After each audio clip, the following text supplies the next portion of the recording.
Chapter 175. On the day that Dongfeng Tao became a perfected person and walked out of his cave residence, most of the important figures in the Kunlun party were present. Although the two highest-ranking perfected cultivators in the divine transformation realm did not come in person, they sent someone to send a congratulatory message. Perfected cultivator Tianlan's message was sent by perfected Qian Deng of Bai Chao Tang. Everyone in the Kunlun party already knew that perfected Qian Deng and perfected cultivator Tianlan had a close relationship, so no one was surprised.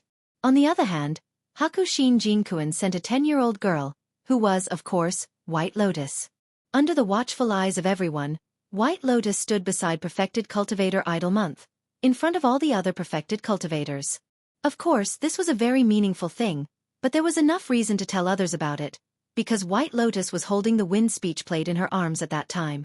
Hakushin Jinkuan used this treasure as a medium, which was equivalent to directly congratulating Dongfeng Tao, so the meaning was naturally different. However, from that day on, everyone in the Kunlun party finally realized that in his old age, Hakushin Jinkuan regarded this 10-year-old genius girl, who was said to be a once-in-a-thousand-years genius, as his most valued successor. And because of this, there was another person that people had not noticed before, but now privately attracted attention again.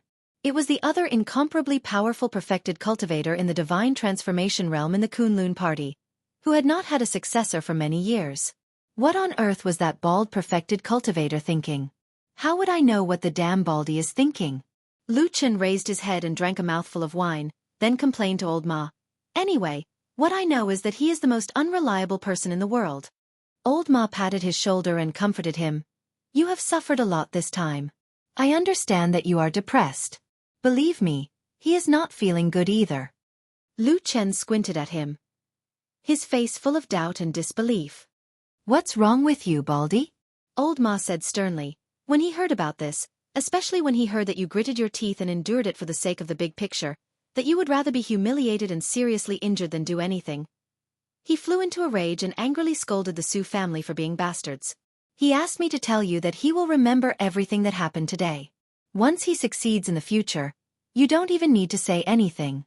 When he comes back, he will first start with the Su family. He will kill those blind trash to vent your anger. Bull*T. Lu Chen scolded. You've been talking for a long time, but you still won't budge. What was the use of that? If you have the guts, you can ask Baldy to go to the Su family now. With his ability, destroying the Su family is as easy as crushing a bug. Why would he waste so much time talking? Old Ma suddenly looked embarrassed. He smiled bitterly and said, Immortal is in a different position from us. He has more fetters, so he really can't do whatever he wants. As he said this, his face became serious and he promised Lu Chen again. Anyway, don't worry. Immortal has said again and again that this matter is not over. He will remember what happened to the Su family. Sooner or later, he will make trouble for them. Lu Chen rolled his eyes with an expression that said, I am not a fool to believe you. Old Ma also laughed and quickly changed the topic. He said with a smile, Okay, let's not talk about this. Anyway, that is what Immortal said. We will know in the future. By the way, are your injuries better? Lu Chen stretched his arm and said, I think they're almost healed. Otherwise, I wouldn't have come down the mountain to drink with you. Old Ma nodded and said, Your injuries are recovering really fast.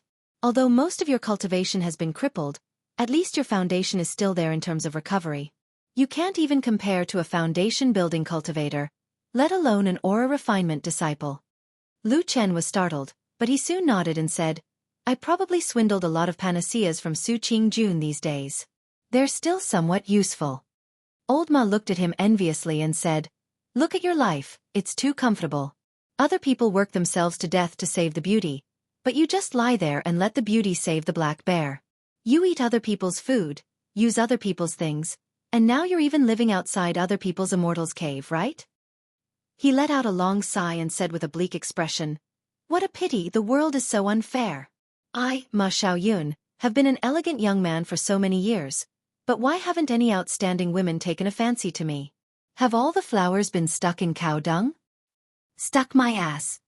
Lu Chen scolded him without the slightest trace of politeness and said, Just lie there and let other people cut you dozens of times for me to see.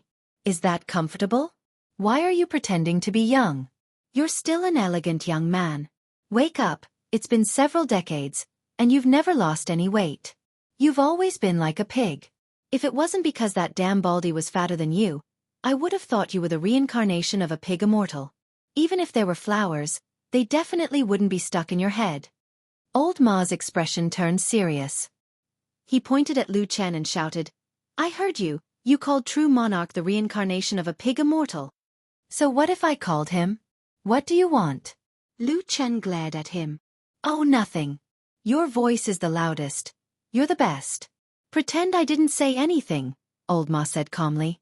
How's the situation on the mountain?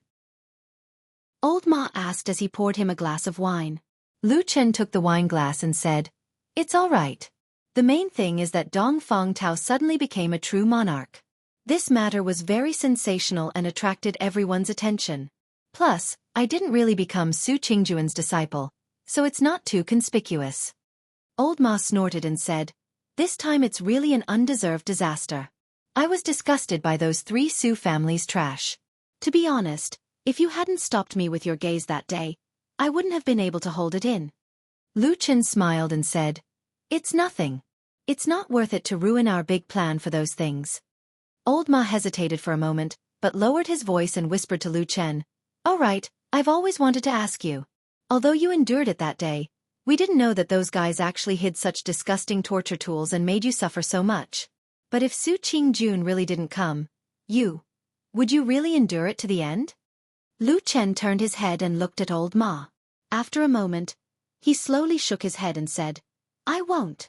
Then you're going to fall out with them? Old Ma asked. When they made their move that day, I had already made my decision. Once their attacks reached the point where my bones and muscles were injured and my life was in danger, I couldn't care so much anymore. I couldn't really wait for death to come, so I naturally had to make a move. Well, I think so too. Old Ma nodded, but then he glanced at Lu Chen. There seemed to be a trace of lingering fear in his eyes. He said, At the beginning, you suffered such a serious injury and were cut so many times by those trash. I thought you would have been unable to endure it. Lu Chen smiled as he swept his gaze across his body. Beneath his clothes, countless scars could be vaguely seen on his flesh. He was silent for a moment and then said lightly, After being burned by the black flame for 10 years, I seem to have gotten used to the pain. Old Ma didn't say anything and just nodded silently. What do you plan to do next? Old Ma asked Lu Chen. Lu Chen stretched and said, What else can I do? Continue to live and then secretly find a spy. What should be done has to be done. All right, help me find some information. What information? The daily routine, whereabouts and preferences of the younger generation of the Su family. The more detailed, the better. Old Ma's eyes lit up. There was a trace of excitement on his face. He whispered, What's wrong? You can't stand it anymore? Lu Chen sneered and said, I'm not a saint. Do I have to bear it silently after being dealt with like this? No, I can't stand it. Well said. Old Ma slapped his thigh. The smile on his face suddenly seemed to have a bit of fierceness. He gritted his teeth and said, Isn't it like this? In our line of work, let's compete with each other. Who's afraid of who? Speaking of this, he paused for a moment and hesitated. He said to Lu Chen, But it has only been less than a month. If you immediately retaliate, will it attract attention and implicate you? Lu Chen said indifferently, I endured it that day, so I naturally won't act rashly for the sake of taking revenge. However, I can't let this matter go just like this. I have to find an opportunity to get it back and let them taste the true pain of this world. Old Ma looked at his face and frowned. He seemed to feel a trace of coldness. But soon his face returned to normal. He said, No problem. Anyway, I don't like these people. Don't worry about the information. I'll give it to you next time you go down the mountain. We brothers will kill them. Lu Chen hummed an acknowledgement and stood up, looking like he was about to leave. Old Ma seemed to suddenly think of something.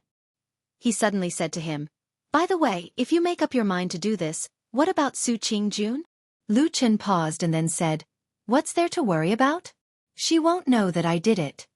Old Ma nodded and said, Well, that's true.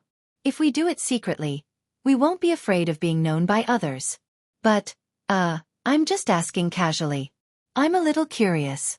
You said that the Su family is naturally hateful. It's not a big deal if we kill them.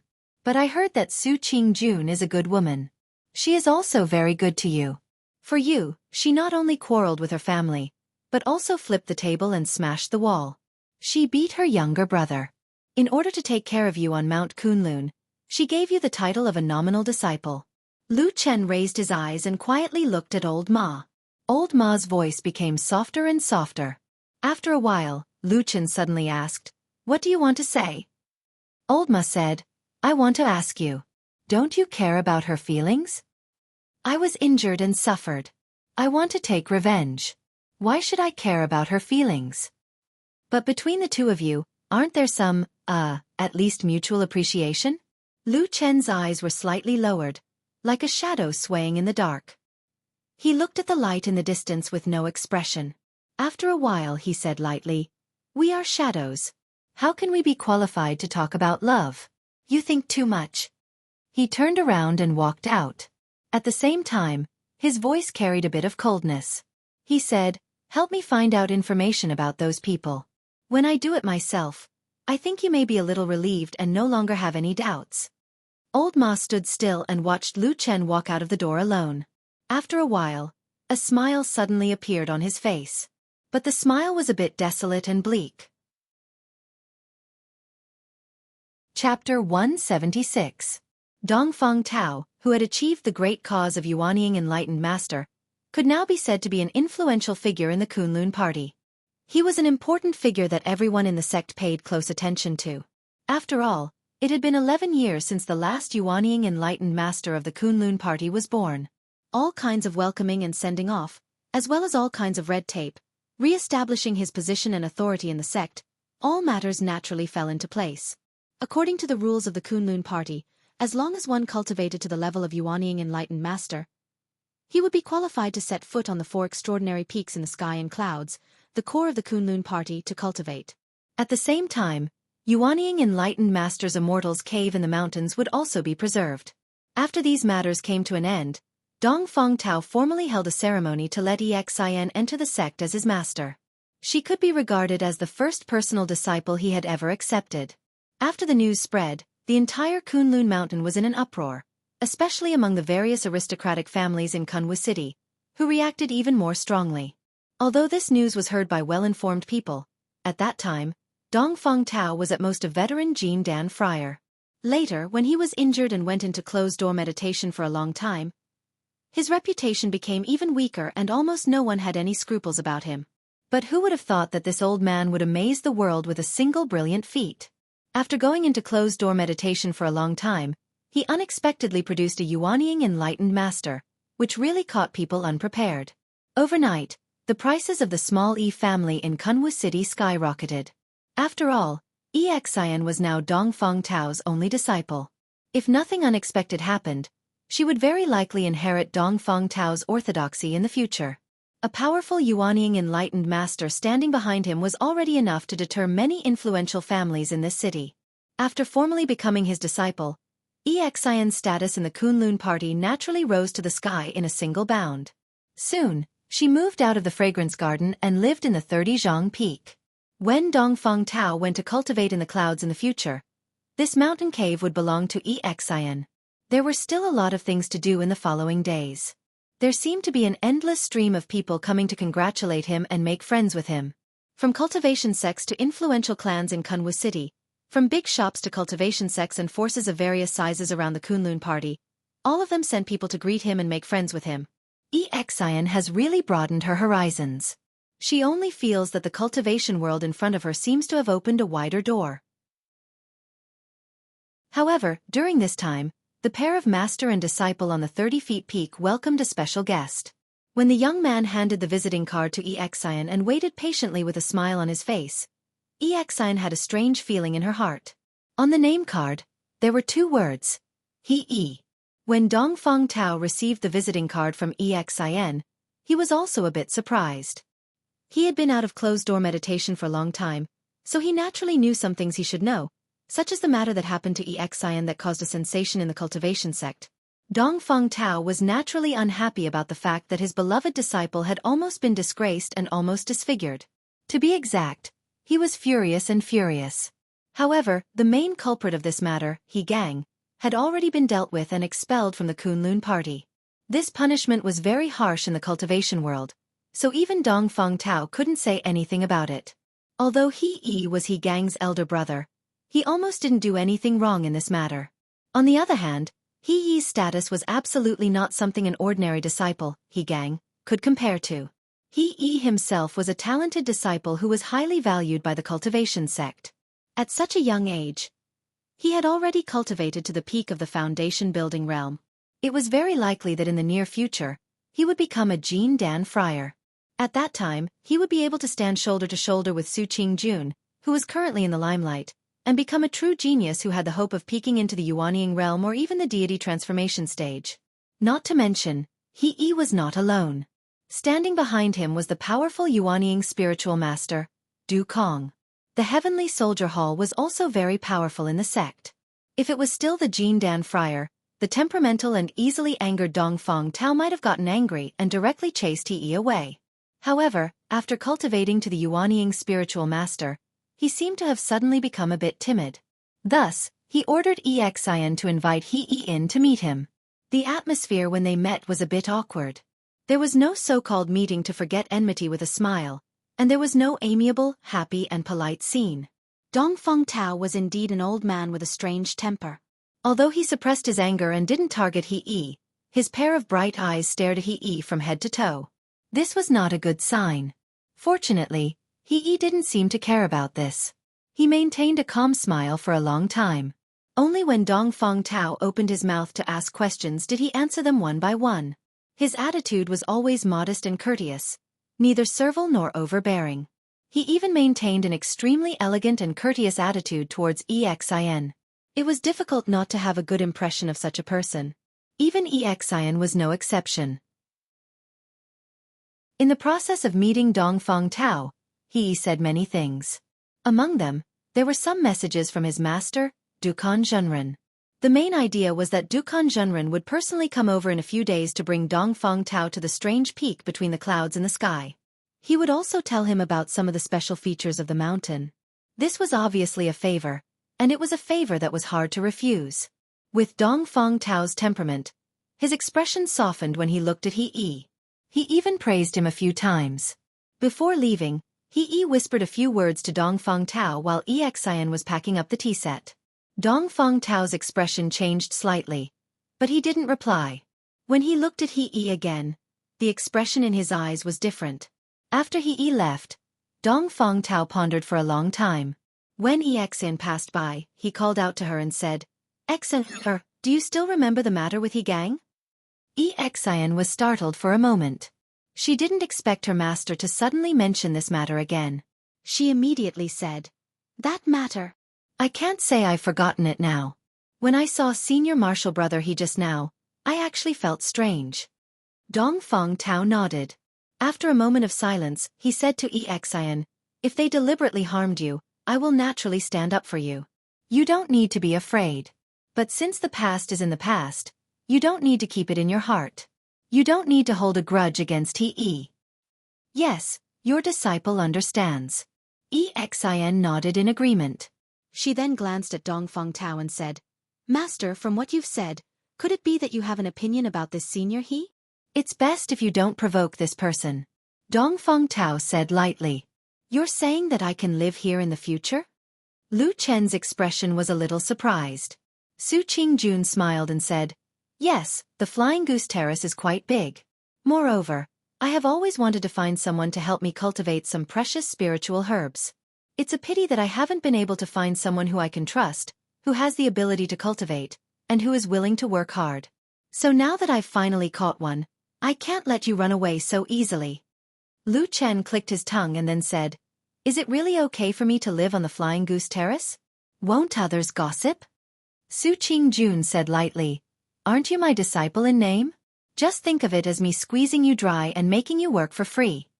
The situation she was talking about was not uncommon in the Kunlun sect.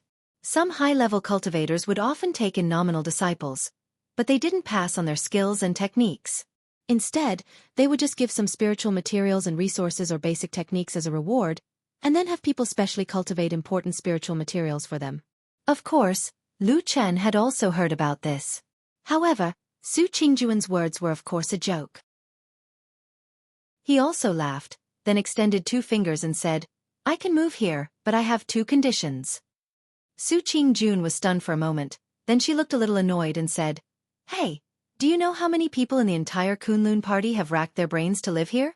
You just have to be the most troublesome person. How dare you mention conditions to me?" "Yes, what you said is very reasonable."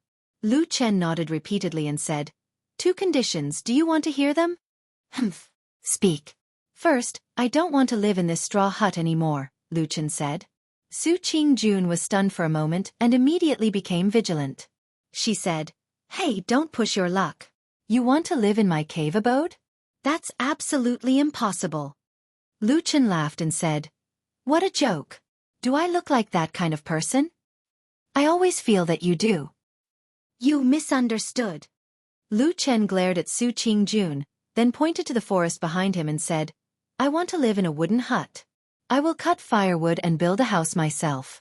It will be bigger and stronger, so that it won't be so easily destroyed. Is that okay?" Su Qingjuan's cheeks were slightly red, and she softly muttered, "Narrow-minded, stingy." "Ha! What did you say?" "Oh, nothing. You can build a wooden hut.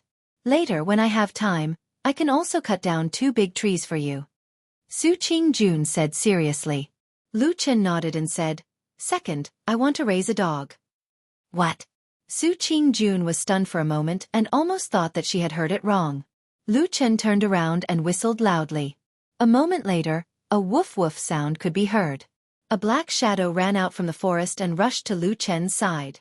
It was Atu, who was dilly-dallying with him in a very intimate manner. "Ah, why is there so many wounds on this dog's body?" When Su Qingjun saw the appearance of Atsu, she also gasped. Lu Chen sighed with a sorrowful expression.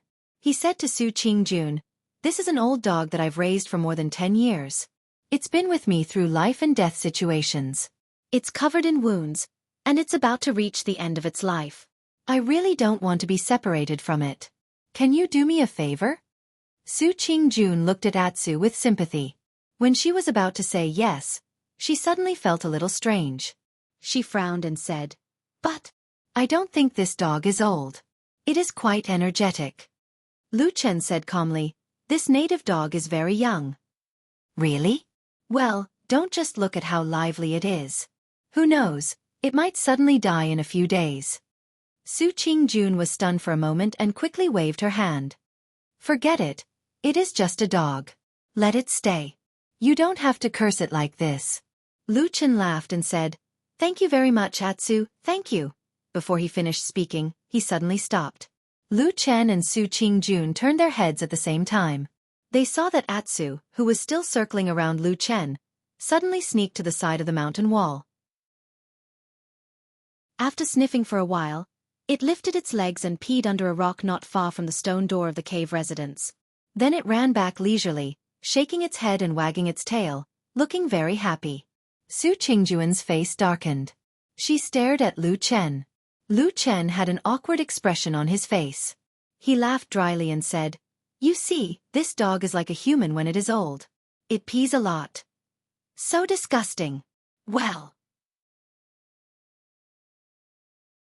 Chapter 177. In any case, Lu Chen and the black dog were now temporarily staying at the Flying Goose platform. Compared to the days when they were working tirelessly as handyman disciples in Bai Chao Tang, it was much more comfortable. It was comfortable to have Jean Dan Fryer looking after them. Since he no longer had to work in the herb garden of the flowing fragrance garden every day, his days suddenly became leisurely. Lu Chen also had more time to do his own things. After his injuries recovered, he began to go to the dense forest behind the Flying Goose platform to cut wood, preparing to build the wooden house he mentioned before. Of course, a wooden house was more comfortable than a straw hut. Moreover, the forest covered a wide area, and there were hundreds of thousands of trees. Naturally, Su Qingjun would not be stingy with these things. Since she was young, she had never seen anyone cut wood to build a house, so during this period, She often stood at the side and watched Lu Chen work curiously. It took 4 to 5 days to build the wooden house. After it was completed, Lu Chen was in a good mood. However, Su Qingjun shook her head at the side, saying that the wood of the house was not bad, but it looked ugly.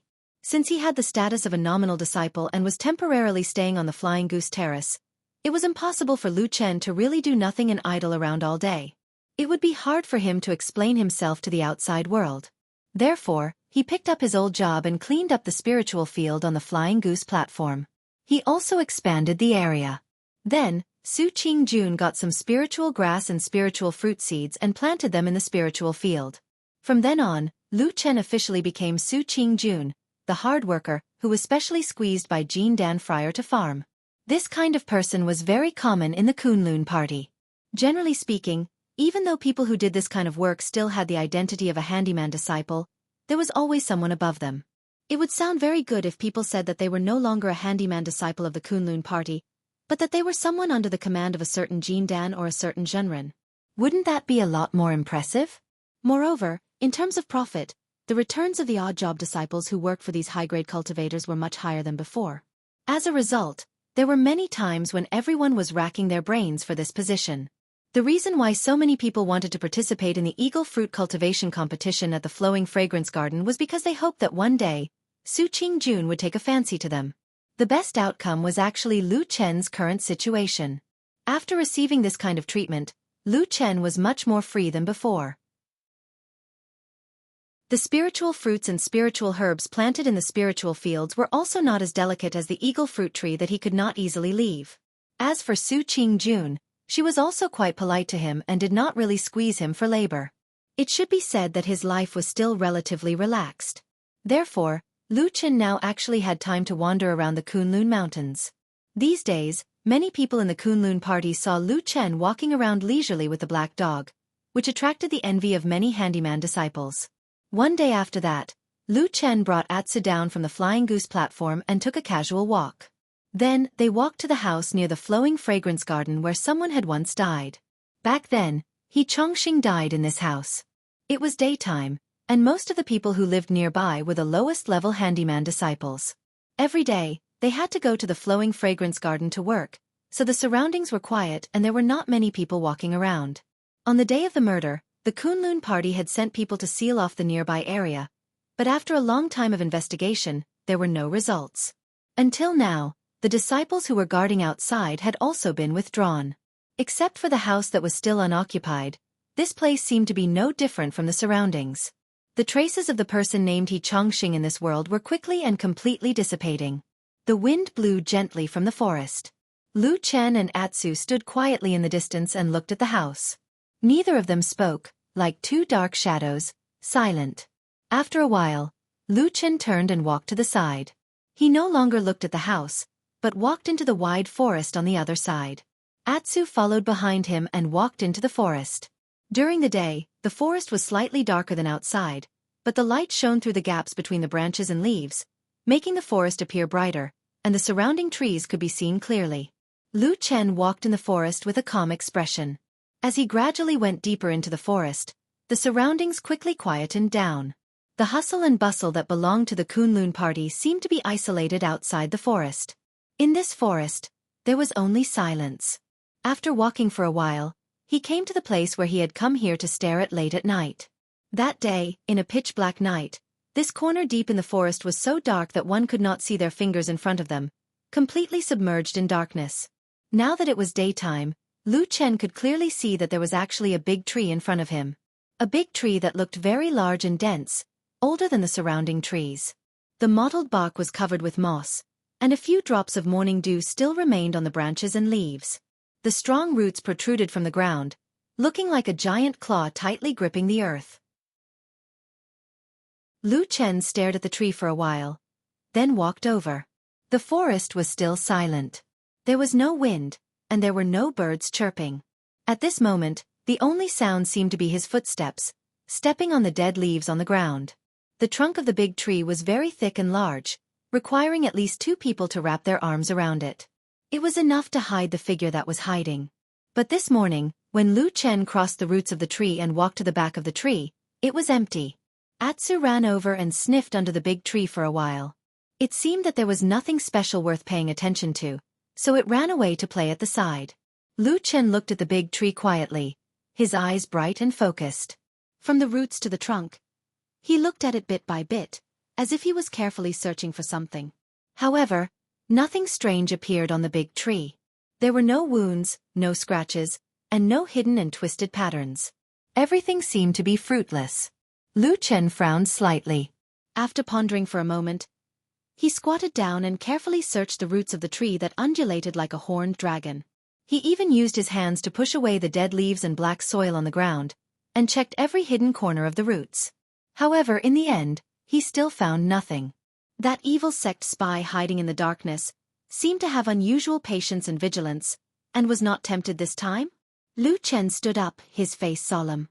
After a moment of contemplation, he called Atsu, turned and walked back the way he came, prepared to leave this place.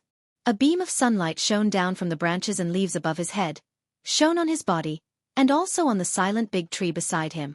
The mottled traces seemed to have experienced the vicissitudes of countless years.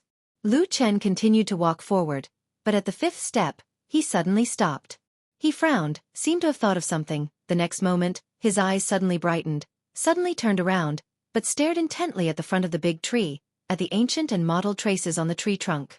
The sunlight shone down, perhaps because it had experienced too much time. The bark on the tree trunk showed signs of cracking. Even in the daytime, the martyr's grave at the back of the nameless mountain was still shrouded in darkness. The sinister cold air seemed to not recede all year round, emitting a rarine energy in this famous mountain. Usually, not many people came here. Most of the people, including the cultivators, preferred to live in the light, even if it was the stone walls and caves that were required for cultivation. In fact, most of them were located in the sunny places. But this day, a tall figure walked in from outside the martyr's grave, and knocked on that black door. Dongfang Tao, who had just achieved Yuanying Zhenren, came to the martyr's grave, this gloomy place. There was no one around him, indicating that he had come alone. When the chilly wind blew past from an unknown corner, his expression was equally indifferent. Only a trace of deeply hidden disgust could be seen in the depths of his eyes. With a creak, the black door opened. In the gloomy courtyard, those dark rooms stood silently in the surroundings. Some were completely dark, some flickered with dim candlelight, as if guiding the direction of the dead on the dark path. Occasionally, when the wind blew, those little candlelight would actually instantly turn green, like the burning flames in the eyes of an evil spirit. After a moment, it slowly returned to its original appearance. A thin, shriveled figure, whose entire body seemed to be shrouded in darkness, stood alone in the middle of this courtyard. His cold eyes shot out an icy light, coldly looking at Dongfang Tao, who was walking in. Dongfang Tao first looked around. His gaze paused on those dark rooms, and those candlelight for a moment, finally landing on the corpse who was standing there, nodded and said, "Long time no see." The corpse faintly laughed and said, "Yes, you are always unwilling to come here to see me, of course. We have not seen each other for a long time." Dongfang Tao's expression did not change, and he calmly said, "This damned place is eerie. No one would like to come here." The corpse's gaze turned cold, and his voice seemed to raise a few octaves as he said, "But thanks to you, I have already stayed here for 34 years. Dongfang Tao frowned and said, "Don't talk nonsense. You have sent someone to pass a message to me this time. What is the urgent matter?" After a pause, he suddenly snorted and said, "Also, in the future, if you want to find someone to pass a message to, don't look for he. I don't like that person." Seeing that the corpse did not immediately answer him, and instead looked Dongfang Tao up and down, he then laughed coldly, and said, "You have become Yuanying Zhenren, so you immediately put on airs, huh? Is it that even if I want to find you in the future, I may not be able to summon you?" A trace of impatience flashed across Dongfang Tao's face, and he said, "If you have something to say, then say it. Don't bring up old scores, and I will say it again." He stared at the corpse, and his voice also seemed to become a few degrees colder, and said, "Don't talk to me like it's all thanks to me. You have only yourself to blame for this ending of yours, junior brother." Chapter 178. Lu Chen walked in front of the tree and carefully looked at it for a while. Then, he suddenly stretched out his hand and gently stroked the tree trunk. The rough tree bark felt as rough as a rock as it brushed past his palm. The surroundings were still silent, but Lu Chen's eyes became brighter and brighter. His fingers moved slower and slower. After a while, when his fingers drew across a mottled crack, he suddenly stopped. The dry and cracked bark appeared dark brown at his fingertips. Lu Chen raised his eyebrows and gently pressed down on it again. Gradually, a fine crack appeared in the dark bark. With a movement of his fingers, the crack continued to expand until it became a piece of bark the size of a palm. It suddenly shook and then fell from the tree trunk. With a clatter, the piece of bark gently fell to the ground. Lu Chen didn't take a closer look. He just stared at the exposed trunk behind the piece of bark. On the smooth wood, someone had used a sharp blade to carve out a simple but twisted pattern. There was a thick line and several thin lines of different lengths and thicknesses. At first glance, it looked like random graffiti. However, upon closer inspection, one would realize that when these twisted lines were put together, they looked like a tree. A big tree. The corners of Lu Chen's mouth slowly curled into a smile. He stared closely at the incomparably secretive pattern, as if he wanted to commit it to memory. After a while, he flipped his right hand, and a black dagger appeared in his hand.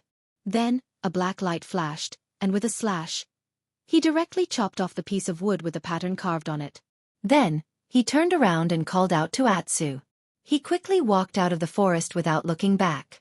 When Lu Chen returned to the Fian platform, he saw a pretty figure standing in front of him. At first, Lu Chen thought it was Su Qingjun, but he soon realized that something was wrong. When he took a few steps forward, he found that it was Xian. The black dog let out a happy bark and ran forward.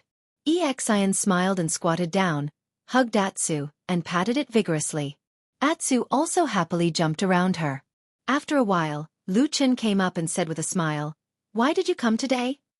Xian touched Atsu's head, then stood up and said to Lu Chen with a smile, "It's rare that I have time. I haven't seen you and Atsu for a long time, so I came to see you." Lu Chen said, "It sounds like you've been very busy recently." Xian said, "Isn't it so? Since my master came out of seclusion, people have been coming here one after another. As his only disciple, I'm very tired from receiving guests all day long. But those who are related to my master are all people of status, so I can't take it lightly. It's tiring." Lu Chen laughed and said, "Don't complain. It's better than having no one to take care of you before." Xian giggled. Lu Chen looked around and saw that the Fian platform was empty. The cave in the distance was not open, and the stone door was closed. He asked Xian, "Did you not see your sister Su when you came here?" Xian said, "No, I just came here not long ago. Sister Su hasn't come out yet, so I didn't dare to disturb her." Lu Chen nodded and said, "It's fine. Come sit with me." With that, he led Xian to the wooden house that he had built not long ago. After entering the wooden house, Xian looked around curiously. She saw that most of the house was made of wood, including the walls, tables, chairs, and beds. It was just that it had not been painted, so the whole house looked very rough, but at the same time, it exuded a natural fragrance of trees. Looking at Xian's expression, Lu Chen said with a smile, "What's wrong? You've never seen a house like this before, right?" Xian nodded and said, "Yes, it's really the first time I've seen it. Did you build this all by yourself, Brother Lu?" "Yes." "That's amazing," Xian praised from the bottom of her heart. Lu Chen burst into laughter and pulled over a wooden chair for Xian to sit on. He said casually, "I just chopped some wood and tied it together. It's nothing to be surprised about." Xian laughed, and then suddenly seemed to think of something. Her face turned serious, and a sly look flashed in her eyes. She said to Lu Chen seriously, "Well, I came here today because I have another thing to inform you." "Ha! So formal. Is it something important?" Lu Chen asked curiously. Xian coughed and said, "I can't call you Brother Lu anymore." "Ah, why?" Lu Chen asked. "You see," Xian said seriously, "Sister Su and I have always been on the same level. But now that you have become Sister Su's nominal disciple, you have to call her master, right? Then when you see me, do you have to call me martial uncle?" Lu Chen was stunned for a moment, and then he laughed and scolded, "Well, now you actually know how to take advantage of me." Xian snorted and said, "What advantage? If you dare not call Sister Su master, then I won't let you call me martial uncle." Lu Chen waved his hand and said, What are you talking about? Su Qingjun is younger than me by a few years. How can I call her master? No way, no way. EXN laughed and said, you can say that behind my back. When Sister Su really comes, let's see if you dare to admit it. Lu Chen said righteously, a man won't call her master if I say I won't. Your threats are useless. EXIN covered her mouth and giggled. She looked very happy. Looking at her appearance, Lu Chen also felt that his mood seemed to be a lot better. He smiled and said to her, didn't you say you were very busy? Why are you free today? Oh, my master went out to meet an old friend today, so I am free. EXIN stretched and then leaned on the rough bed without any taboo. With a satisfied smile she said, it's still more comfortable here, Brother Lu. You don't know that in the Three Zhang Peak cave residence, my face is sore from smiling all day long. Those people I know and don't know have to greet me with a smile. It's really 10 times more tiring than cultivating. Lu Chen jokingly scolded. You really don't know how lucky you are. Still, it's quite annoying to see so many people every day. In the future, you can come over to my place to play whenever you're free. When I'm not around, you can chat with that big sister of yours. EXIN shrugged and said, it's fine if I want to chat with you. It won't disturb you. But Sister Su is a genius who is the focus of attention. She must seize the time to cultivate all day long. I don't dare to disturb her. Lu Chen thought for a moment and said, well, in fact, it's not completely like that. Your Sister Su sometimes likes to have someone to chat with. Anyway, it's not a bad thing for you to be close to her. Lu Chen said with a smile, it's just you know Sister Su quite well now. Lu Chen said with a smile, it's just by the way, there are so many immortals and big shots on this mountain. Who is your master going to visit? EXIN said, my master didn't tell me. He just said goodbye to me and left. Sigh, he usually tells me where he's going.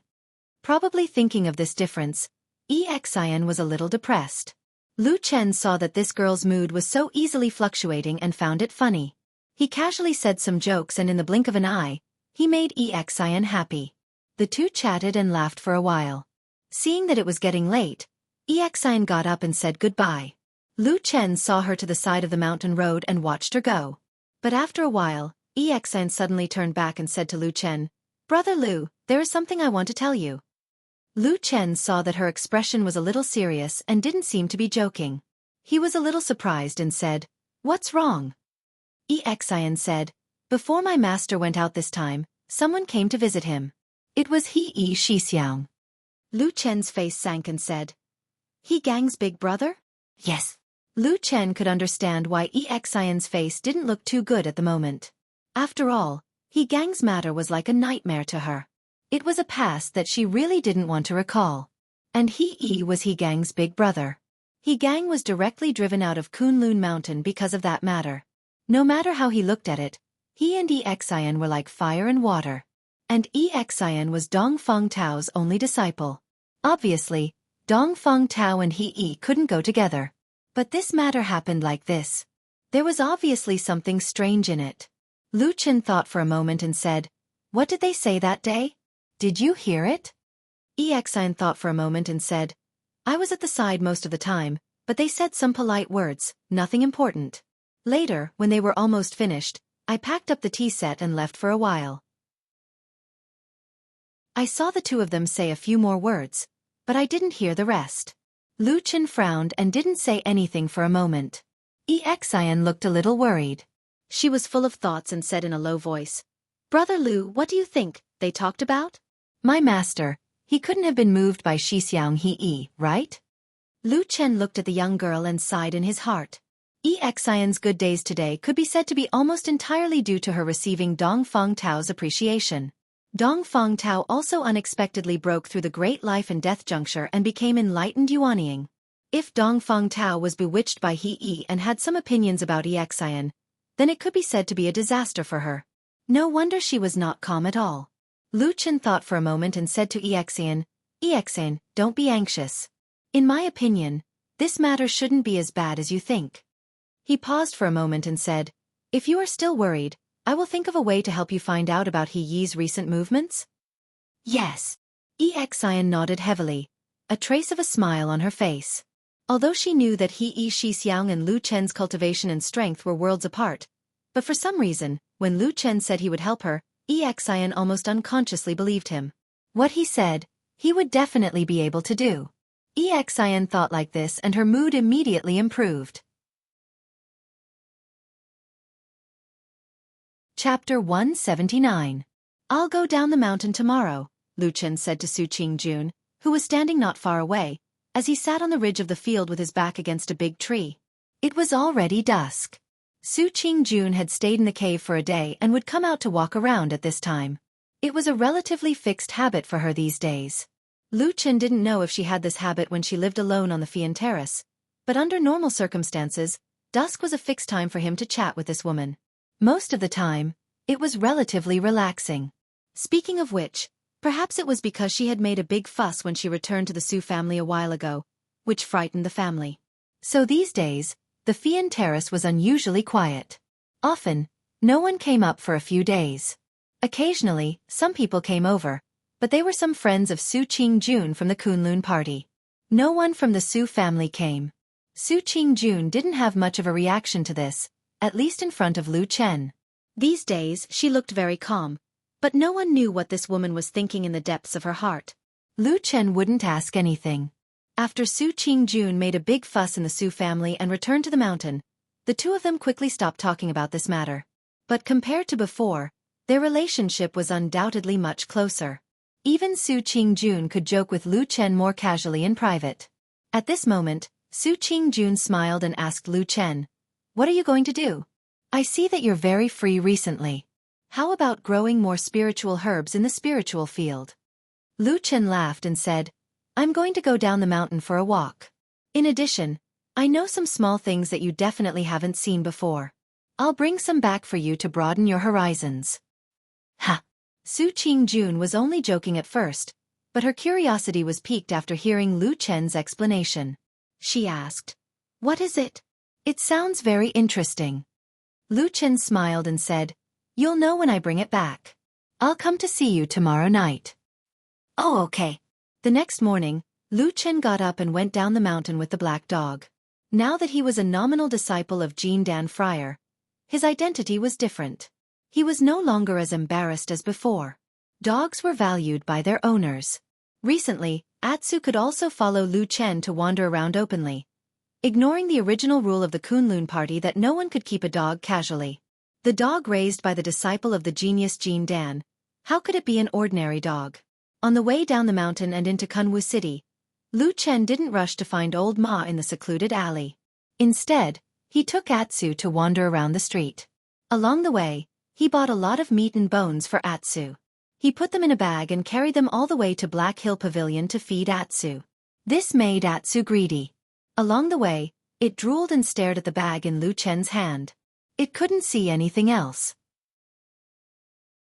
Then, Lu Chen wandered around the street for a while and bought a few things before he took Atsu back to Black Hill Pavilion. After entering the house and going to the small courtyard in the back, Lu Chen scattered the meat and bones on the ground in a corner. Atsu immediately roared and rushed over to pounce on the food like a fierce dog, chewing loudly. At the side, old Ma was amused and said with a smile, "This guy must have been starving on the mountain. Why is he eating like this? It's like he hasn't eaten anything in 8 lifetimes." Lu Chen chuckled and said, "It's living a very comfortable life, so you don't need to worry about it.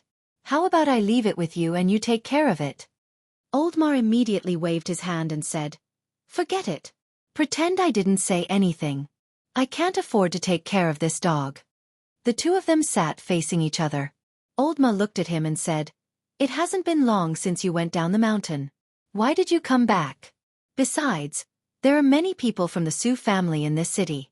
Aren't you afraid of another accident?" Lu Chen smiled and said, "The Su family won't dare to court disaster again. It's fine." Old Ma said with a smile, "You sound so sure. It seems you have a card up your sleeve." Lu Chen snorted and said, "In any case, the Su family is an old aristocratic family that has been entrenched in Kunwu City for many years. There must be a few people in the family who understand the situation. With the current situation, anyone with the slightest bit of knowledge knows that the Su family will rely on Su Qingjun the most in the future.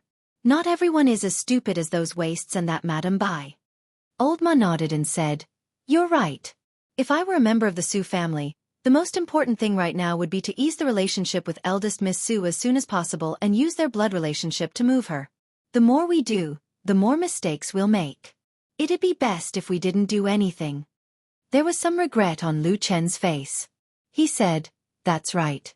I originally thought I'd draw out a few more wastes today and see if I could use this opportunity to stir up trouble and sow discord between Su Qingjun and that family.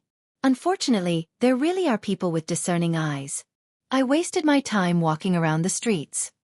Old Ma sneered and said, "You're too evil. You want to destroy the Su family from the root." Lu Chen sneered but didn't say anything. "Right, there's one more thing. If you have time, can you help me pay attention to He Yi's recent movements and see if there's anything strange?"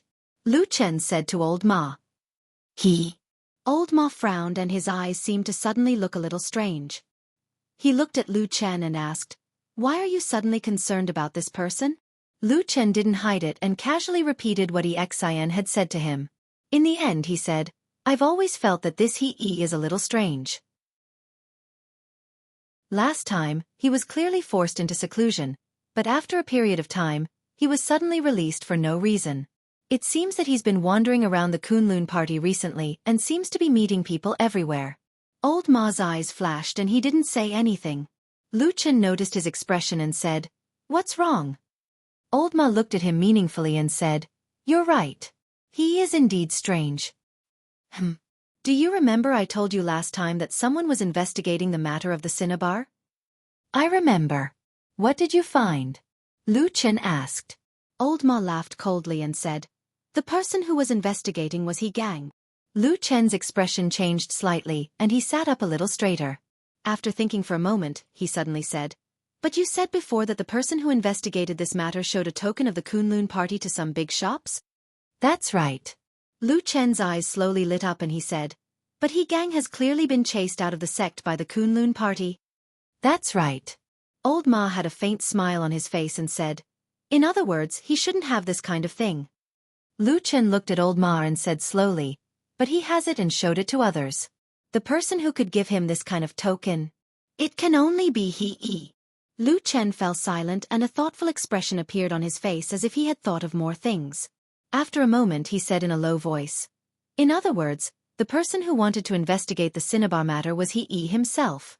It was just that he couldn't do it himself, so he sent He Gang to do it."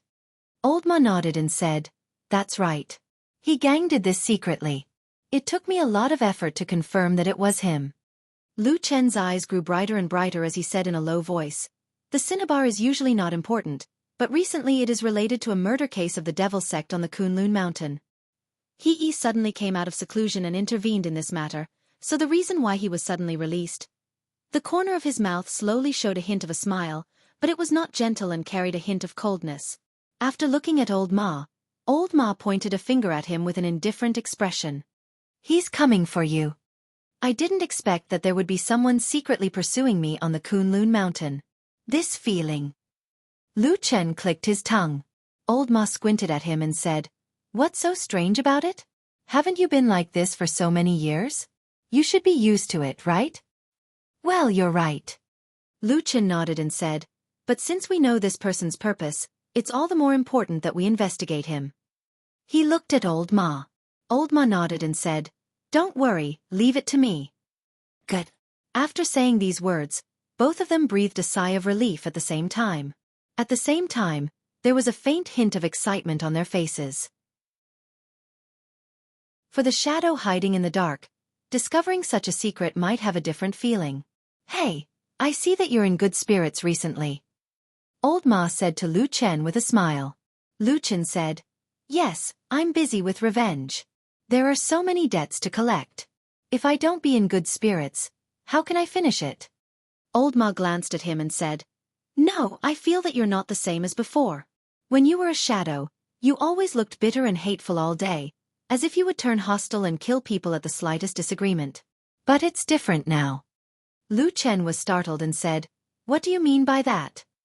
Old Ma stared at him and said, "These days, I always feel that you seem to be more cheerful than before. Has your temperament changed?"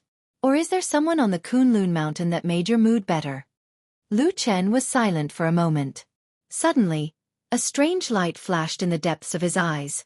Then, he suddenly laughed and scolded old Ma with a smile. Bull**T. I'm a shadow, and there are thousands of incarnations. How can you see through me? How do you know that what I showed you before wasn't fake, and that what you see now is real? Old Ma nodded and said, well, what you said makes sense. Sometimes, I really can't see through you. But look at yourself. Aren't you tired of living like this? He smiled and said to Lu Chen, there's only the two of us here. Just relax. Otherwise, if you keep pretending, I'm afraid that you'll go crazy in the future. Go to hell. I won't go crazy even if you go crazy. Lu Chen scolded. Old Ma laughed and walked to the side to tease Atsu, who was still eating.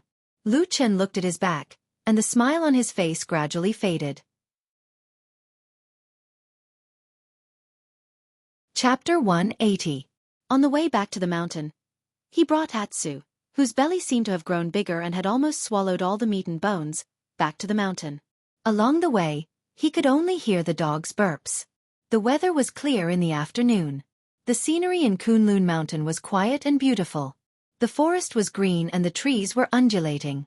Occasionally, one or two waterfalls could be seen, making people walking on the mountain road feel like they were in a fairyland. In the blessed land of Spirited Mountain, spirit chi seemed to be everywhere. There were not many people on the mountain road. Because this place was within the mountain gate of Kunlun Mountain, all one could see were Kunlun disciples. There were all kinds of people, but almost all of them were chi refining and foundation establishment disciples. After all, most of the odd job disciples had a lot of things to do, so it was impossible for them to be so leisurely. Therefore, in comparison, Lu Chen was a bit conspicuous. Fortunately, there were not many people. Secondly, most of the cultivators were too lazy to meddle in other people's business, so no one paid attention to him. After walking like this for a while, Lu Chen suddenly saw a person walking on the opposite mountain road in front of him. Several people in the same direction in front of Lu Chen, whether they were foundation establishment disciples or chi refining disciples, after seeing that person, almost all of them immediately nodded and smiled to greet him. In the voice that floated with the wind, he could also clearly hear the words, senior brother he, and so on. Lu Chen's footsteps stopped. He looked ahead and watched the person get closer. Gradually, he could see that handsome and determined face clearly. After a moment, he stood on the side of the road with his head slightly bowed. When that person passed by him, he calmly called out like the others, senior brother he. When passing by Lu Chen, He's footsteps slightly slowed down. He turned his head to look at the inconspicuous odd job disciple standing on the side of the road. He nodded to him and then continued to walk forward. A wind blew from the forest and made a small whirl between the two of them. It blew up a fallen leaf, floated up and fell down, rolling and floating into the distance. Peace returned to the mountain path. Lu Chen stood where he was for a while.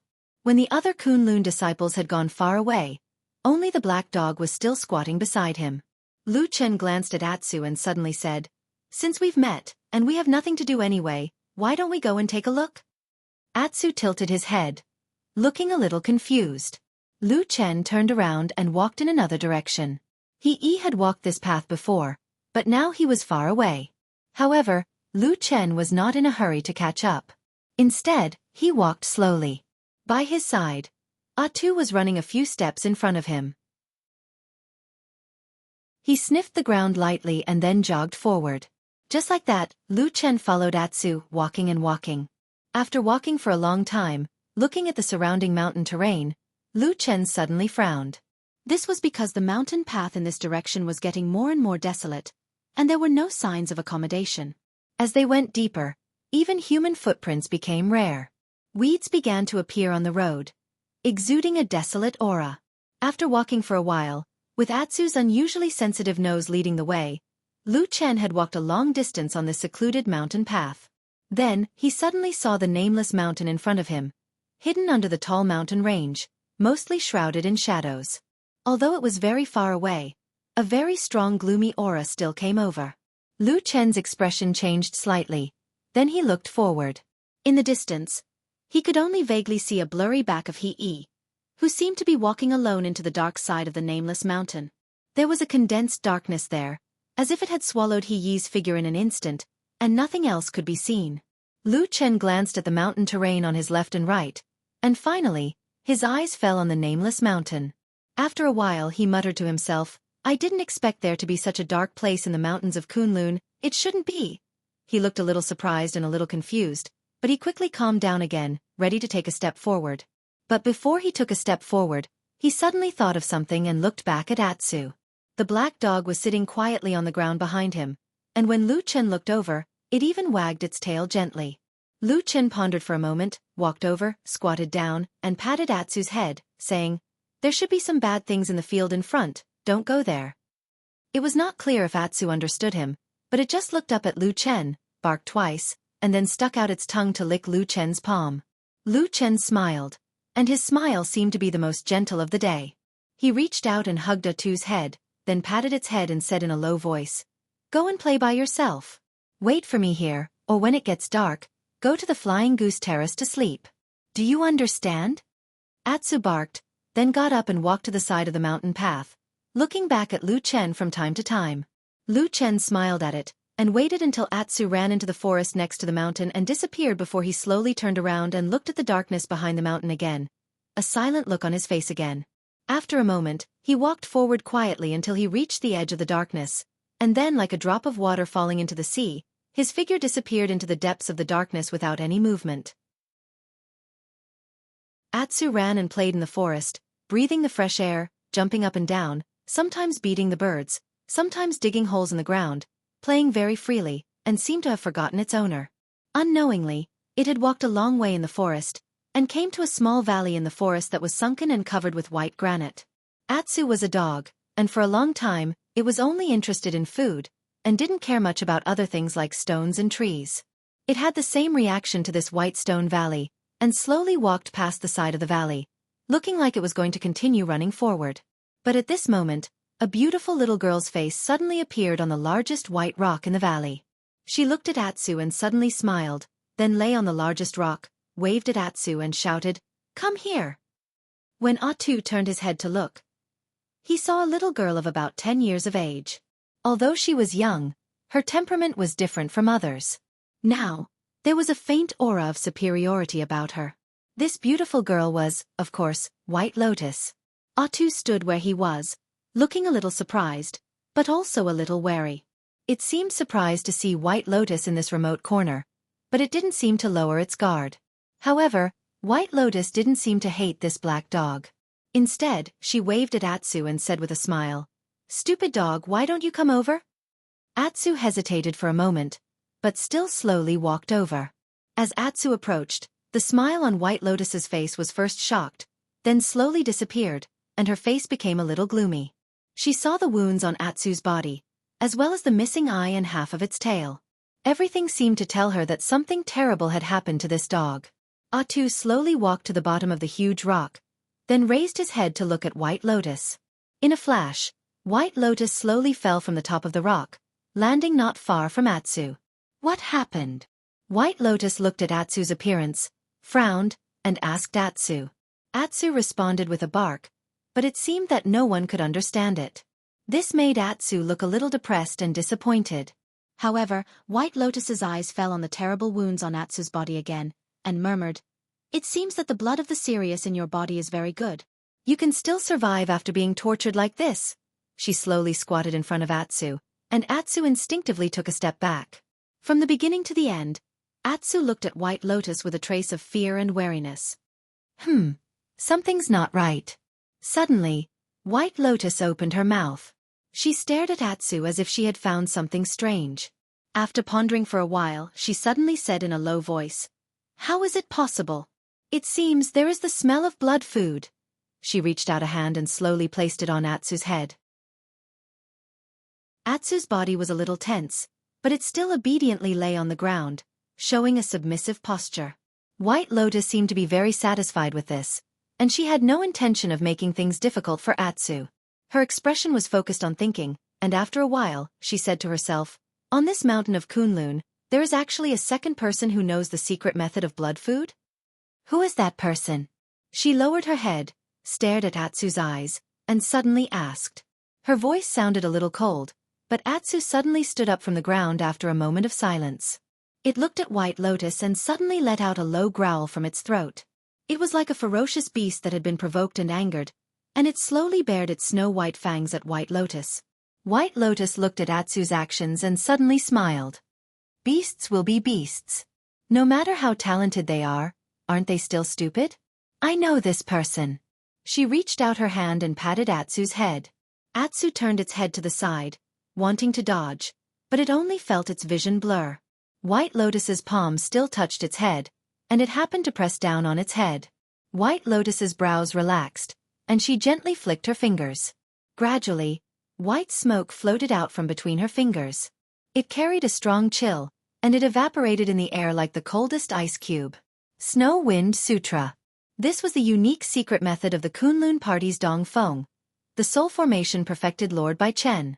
Atsu seemed to have sensed something, and it immediately lay down, not daring to move recklessly. White Lotus smiled, nodded, and said, "It seems that you are still smart. Is this also the serious bloodline? But I'm a little curious. Why didn't the secret method of blood food make you, a beast, go crazy? This doesn't seem reasonable. Let me take a closer look." Chapter 181. The back of the nameless mountain had always been dark, even during the day. After Lu Chen walked into the darkness, he felt that the surrounding temperature seemed to have suddenly dropped a lot. At the same time, a gust of cold wind blew continuously from the front, as if the terrible palm of a Yin spirit was caressing his flesh and skin. Lu Chen was not too surprised by this. This was just one of the common scenes in the shadowy land. For ordinary people it was terrifying. For ordinary cultivators, perhaps it was a little troublesome because it was rare, but for him, it was already a common sight. He seemed to have a natural ability to blend into the darkness. In this shadow, he was like a fish in the water, silently moving forward, not revealing any traces. Not long after, Lu Chen saw the black house. The black door was open at the moment, and He Yi's figure could be vaguely seen standing in the courtyard. Lu Chen hid in a dark corner, looking over there for a while, and then his eyes fell on the plaque above the black door with the words, "Righteous Grave." He frowned slightly. He could roughly guess what these two words meant, but he really did not think that there would be such a thing in the Kunlun party that seemed to only exist in the mortal world. And looking at the surroundings again, the Yin Qi was dense, and the darkness was surging. Lu Chen quickly judged that the core of this Yin land should be in that courtyard. Righteous Grave, as the name suggested, should be a place where the dead would come. Ordinary people would not come here at all. Even for a shadow like Lu Chen who used to walk in the dark, he would not easily set foot in this kind of place. No one liked this place, or rather, as long as it was a living creature, it would not like this kind of dense Yin Qi place. Therefore, since ancient times, the Yin land was one of the dangerous places. Then there was only one question left. What was He Yi doing here? If there were no other accidents, Lu Chen would probably have thought of an answer in his heart. He stood in a dark corner and quietly looked at the black courtyard. He thought to himself, so He Chongqing's body was placed here after he died? Just as he was deep in thought, a cold aura suddenly floated out from the courtyard, like a venomous snake hiding in the darkness suddenly spitting out its tongue, like a sleeping evil spirit suddenly opening its eyes. A skinny figure walked out from the darkness, silently appearing behind He Yi, standing in front of the black door. A bone-chilling wind suddenly blew. His cold gaze swept through the darkness. He looked at the shadowy corner. The cold wind swept over, blowing up a few withered leaves. In the darkness, there seemed to be a storm and undercurrent surging. However, after a while, only a few withered leaves fluttered in the sky and then slowly floated down. There was nothing in that dark corner.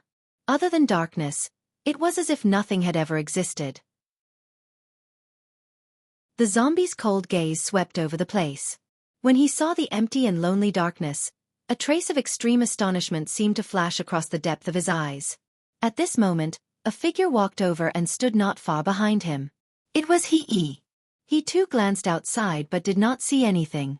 Hence he frowned and asked the zombie, "Senior, what's wrong?" The zombie did not answer him. After a moment of silence, he suddenly asked, "Did you come to see me alone?" He Yi nodded and said, "Yes." The zombie grunted and didn't say anything else. He turned around and walked back into the dark courtyard. The black gate behind him moved on its own without any wind and slowly closed up, hiding all the darkness and secrets behind it once again. The darkness outside the courtyard was as quiet as the deep sea. After an unknown period of time, in another dark corner not far from the corner, a slight tremor suddenly came from the ground. Then, as if the darkness was disintegrating, a figure slowly emerged from the darkness. It was Lu Chen. At the moment, his face looked a little cold. When he looked at the courtyard again, his gaze was completely different from before. Atsu was lying on the ground, looking at White Lotus beside him with a vigilant gaze. The little girl, who had an otherworldly beauty, was showing a faint smile at the moment. Her fair, jade-like fingers were softly brushing over the black fur on Atsu's back. Specks of tiny translucent, crystal-like white shards floated up and dispersed on her fingertips, forming a sharp contrast with Atsu's shiny black fur. Under the white and cold radiance, faint wisps of aura lightly touched Atsu's skin. Some bounced back and some seeped in. Gradually, the smile on White Lotus's face vanished. In its place was a doubtful expression, as if she had discovered something extremely strange that she did not expect. After a while, she stopped brushing her fingers, and the snow-like powder also disappeared. Atsu raised its head and glanced at her. Seeing that White Lotus did not seem to have any other strange expression, it inched forward a little and then crept up quietly. White Lotus saw all of Atsu's movements, but for some reason, she did not stop it. In her bright and clear eyes, the figure of the black dog was reflected, but her gaze seemed to be looking further away. No, this is not the blood-feeding secret technique. Blood-feeding secret technique is so overbearing. Once the technique is cast, even if the body doesn't explode and die, it will at least end up in a frenzy. How could it still be like you? White Lotus stared at Atsu, as if she had seen something unbelievable. She murmured, "But in this dog's body, there are clearly traces of blood feeding. What is going on? Could it be that in this world, there is another kind of technique that has the same origin as blood feeding, but is stronger than the blood-feeding secret technique? If this is the case, then the hundreds of thousands of lives that the southern barbarians have lost for thousands of years are just a big joke." White Lotus suddenly stood up. For some reason, her beautiful face was flushed with excitement as she stared at Atsu. Atsu was inexplicably afraid and took a step back. "Lu Chen." White Lotus chuckled softly. Her voice sounded a little erratic. She said, "Interesting, interesting. Lu Chen, who are you?" Lu Chen rushed back to Flying Goose Terrace before dusk. Atsu was delayed for a while. After he came out of the dark grave, he whistled for a while, and Atsu ran back from the forest. On the way back, Atsu didn't seem to be in a very good mood, but other than that, there seemed to be nothing unusual. There was no pain or injury. Lu Chen was also thinking about the strange figure in the dark grave, so he didn't pay too much attention to Atsu. However, when walking on the mountain road of Flying Goose Terrace, both Lu Chen and Atsu seemed to have adjusted their emotions after walking for a while. Atsu began to run back and forth happily.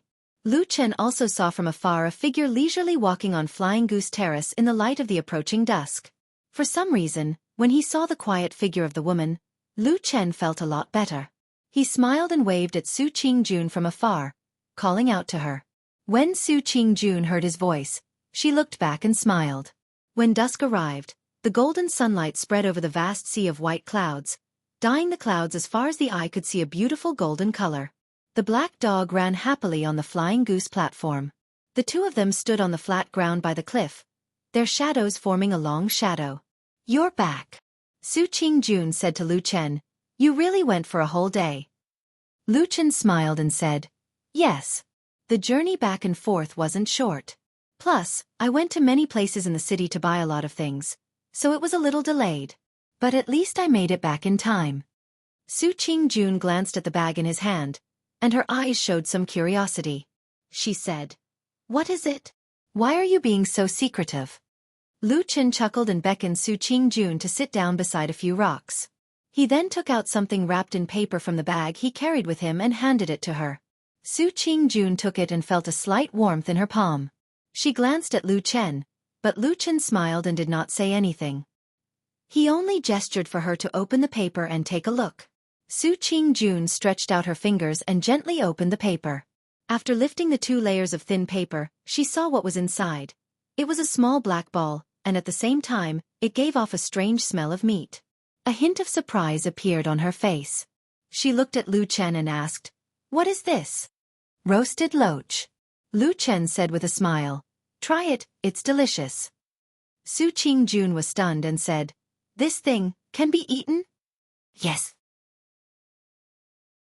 Lu Chen said, "Don't be fooled by its black color. In fact, it's crispy on the outside and tender on the inside, and the meat inside is very delicious. I've been craving this thing since I was a child. Unfortunately, I didn't have the money to buy it at that time, so I drooled when I saw it." Su Qingjun hesitated for a moment, and then frowned slightly. She said, "Loach is such a vulgar thing. It lives in dirty streams, and it has no spiritual power. Eating it has no benefit for cultivation. Why should we eat it?" "There's no reason." Lu Chen shrugged and looked at Su Qingjun with a gentle and smiling expression. He said, "It's just for the sake of delicious food. I think you don't have to do everything for the sake of cultivation, right?" "Is that so?" Su Qingjun seemed to be a little confused, but also somewhat moved. "Try it. It's a delicacy that only mortals and poor people can eat." Lu Chen looked at her, and for some reason, a strange emotion flashed in his eyes. He then smiled and said, "Eating whatever you want, living whatever life you want, isn't that the best?" Su Qingjun smiled, looked at him, and suddenly asked, "Then in your heart, do you want to live that kind of life?" "Of course, I really want to live a free life without being manipulated by others. I really want that." Lu Chen laughed. Chapter 182. That day, Su Qingjun tried the roasted loach out of curiosity. Unfortunately, she didn't get to taste the mouth-watering, lingering delicacy that Lu Chen mentioned. After frowning a few times, Su Qingjun put down these ugly and seemingly ordinary things. "It doesn't seem to be to my liking. I don't think it's that delicious," Su Qingjun said to Lu Chen, feeling a bit embarrassed. Lu Chen looked at her and smiled. He also picked up the other roasted loach and took a few bites. After a while, he spat it out on the ground and said, It really doesn't taste good." Su Qingjun said with a smile, "It's probably because you brought it all the way from Kunwu City to the mountain. It's such a long journey, so it's probably already cold. Also, it's not too fresh, so the taste is a bit bad. Next time we have a chance, we should find some freshly made roasted loach. Maybe it'll taste better." Lu Chen shook his head and said, "It has nothing to do with that. I remember when I was a kid, I occasionally ate this thing. Even if it was overnight, I still ate it until my mouth watered. This roasted loach didn't change. It was me who changed." On the edge of the cliff on Flying Goose Terrace, there was a moment of silence. The two of them didn't say anything. In the distance, the black dog's snorts could be heard. It seemed like it had run into the forest and caught something, so it was happily playing around. After a while, Su Qingjun smiled and said to Lu Chen, "In fact, isn't this a good thing? You've become a better person. It can't be that you want to go back to the bitter days you had when you were a kid, right?" Lu Chen smiled and nodded. "You're right. I've become a better person." He put away the snacks and said to Su Qingjun with a smile, "I wanted to let you eat something you've never eaten before to broaden your horizons and tease you. In the end, I messed it up. I'm so embarrassed. I've made a fool of myself in front of you." Su Qingjun hurriedly said, No. In fact, I'm also very happy because I've never eaten or even seen these things before." She seemed to be lost in thought as she spoke. Late at night, the Flying Goose Terrace was silent. Su Qingjun had already returned to her cave. At this moment, she looked at the stone wall and saw only a patch of moonlight shining on the smooth stone, reflecting the cold radiance. The wooden house where Lu Chen lived was on the other side of Flying Goose Terrace, and it was closer to the edge of the cliff. At this moment, the moonlight fell on the wooden house and shone through the open window. It was late at night, but Lu Chen was still awake. Atsu was lying by his feet, curled up into a ball and asleep. Ever since it was seriously injured, whenever Atsu slept, as long as Lu Chen was by his side, it would definitely snuggle up to him. Lu Chen tried to chase it off the bed a few times, but Atsu would cling to him tenaciously every time. In the end, Lu Chen let it be. The night was bleak and the moonlight was cold. He put his hand behind his head as a pillow. His eyes were bright as he stared at the moonlight outside the window. He always seemed to be like this. In the dark night, as long as he didn't sleep, he would be abnormally awake. The bright moon hung high in the night sky and was reflected in the depths of his eyes. It was like the shadow of the moon floating in the dark sea, faintly changing with a strange luster. Lu Chen looked at the bright moon. At this moment, the shape of the moon was no longer that of a full moon. Instead, it was slightly thinner. He calculated the time in his mind and then said to himself in a low voice, "There are still 24 days. In another 24 days, it would be the night of the next full moon." That day, in that mysterious forest, he found the mysterious pattern hidden under the bark of the tree, which revealed a code mark that only a few people in this world could understand. Meeting on the night of the full moon. That was the most simple meaning of it. It was an invitation from the depths of the darkness. Lu Chen understood it and received it. He didn't know whether it was good or bad, and he didn't know whether it was good or bad. All he could do was wait. Moreover, he didn't even tell old Ma about this matter. What would happen on the night of the next full moon? He silently looked at the moon. After a while, he suddenly got up and closed the window. On this day, He went down the mountain and went straight to Kunwu City to find the place where He Gang lived. The two brothers chatted in the room for a while. He Gang told his big brother about his harvest from the search for Zhu Sha. In the end, he said with a bit of shame, "Big brother, I'm really useless. I spent so much time and effort, but I still didn't find any suspicious people." He didn't look angry. He shook his head and said, "You don't need to think too much. This is all normal. The devil cult of the three realms has been opposing our righteous path's famous sects for many years and has been hunted down and annihilated countless times. If it wasn't for some dirty tricks, I'm afraid they would have been eliminated by our righteous path seniors long ago. It doesn't matter if you can't find them."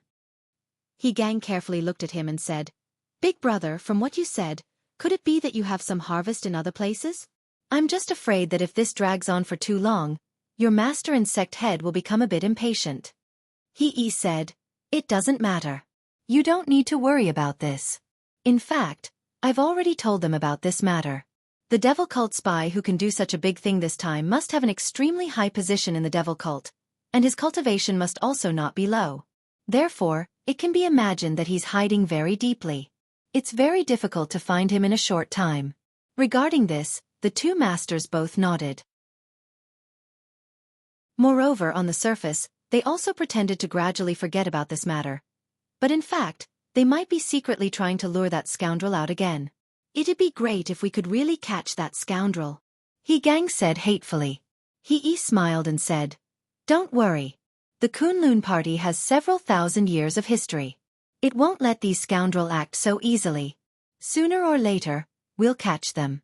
At that time, I'll help you plead with the two masters. In consideration of this contribution, maybe they can let you return to the Kunlun party." He Gang's body trembled. His ugly face revealed a pleasantly surprised expression. He suddenly stood up and said, "Really? Big brother, is this true?" He sighed and said, "You're my only younger brother. Why would I lie to you?" He Gang was overjoyed. He nodded repeatedly. For a moment, he seemed to be so excited that he couldn't speak. It was easy to imagine how important the Kunlun party was in his heart. Ever since he was a child, ever since he was sensible, he followed his big brother into the Kunlun party. In his heart, Kunlun Mountain was his home. Apart from this, there was no other place. It was precisely because of this that when he was kicked out of the Kunlun party after that accident, He Gang was completely disheartened and almost died numbly. Fortunately, in this world, he still had a big brother who loved him the most, He. Soon after, He chatted with He Gang for a while and repeatedly warned him to be careful in Kunwu City. At least before this important event, he shouldn't stir up any more trouble. He Gang naturally agreed one by one. Soon after, he told He about what he had seen and heard in Kunwu City during this period of time. The most important part was the scene where the Su clan's matter changed. From what he said, He Gang was very contemptuous of Su Qingjun. He indirectly hinted to his big brother that this woman was fickle and wasn't a good match for him. As for Lu Chen, this kind of unpresentable part-time disciple, He Gang didn't even feel like saying his name for fear of polluting his big brother's ears. After listening to what He said, He shook his head and said, "Although my friendship with Su Qingjun isn't deep, I don't think she's that kind of person. Anxious, He Gang promptly said, "Big brother, I saw it with my own eyes." He interrupted him and said while shaking his head, "You didn't see anything. It's just that Su Qingjun went back to the Su family. I know what to do about this matter. But for us brothers, Su Qingjun is just a passerby who has nothing to do with us. We don't need to curry favor with the Su family, but we also don't need to provoke them. Do you understand?" After a moment of silence, He Gang nodded and said, "Okay." He looked at his younger brother and softened his voice. He said, "Xiaojiang, I know you wholeheartedly want me to be well, but you don't have to be like this. We two brothers are actually the closest people in the world. To be honest, the only person I can trust with my life is you.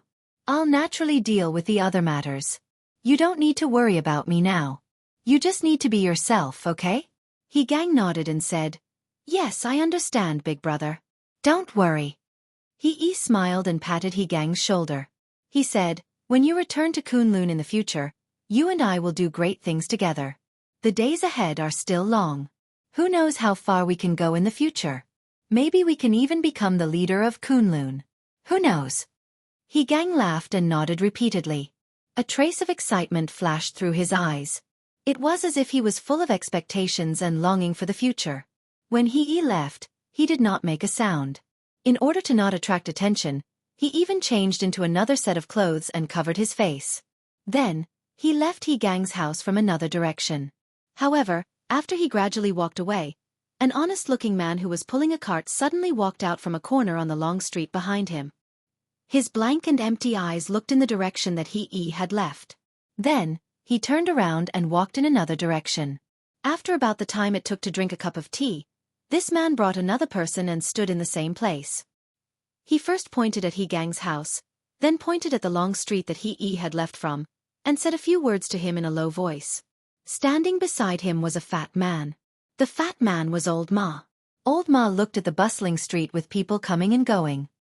He gently waved his hand. Then, the unremarkable man who was pulling the cart beside him retreated. In the blink of an eye, he disappeared into the sea of people like a drop of water. Old Ma pursed his lips. He turned his head.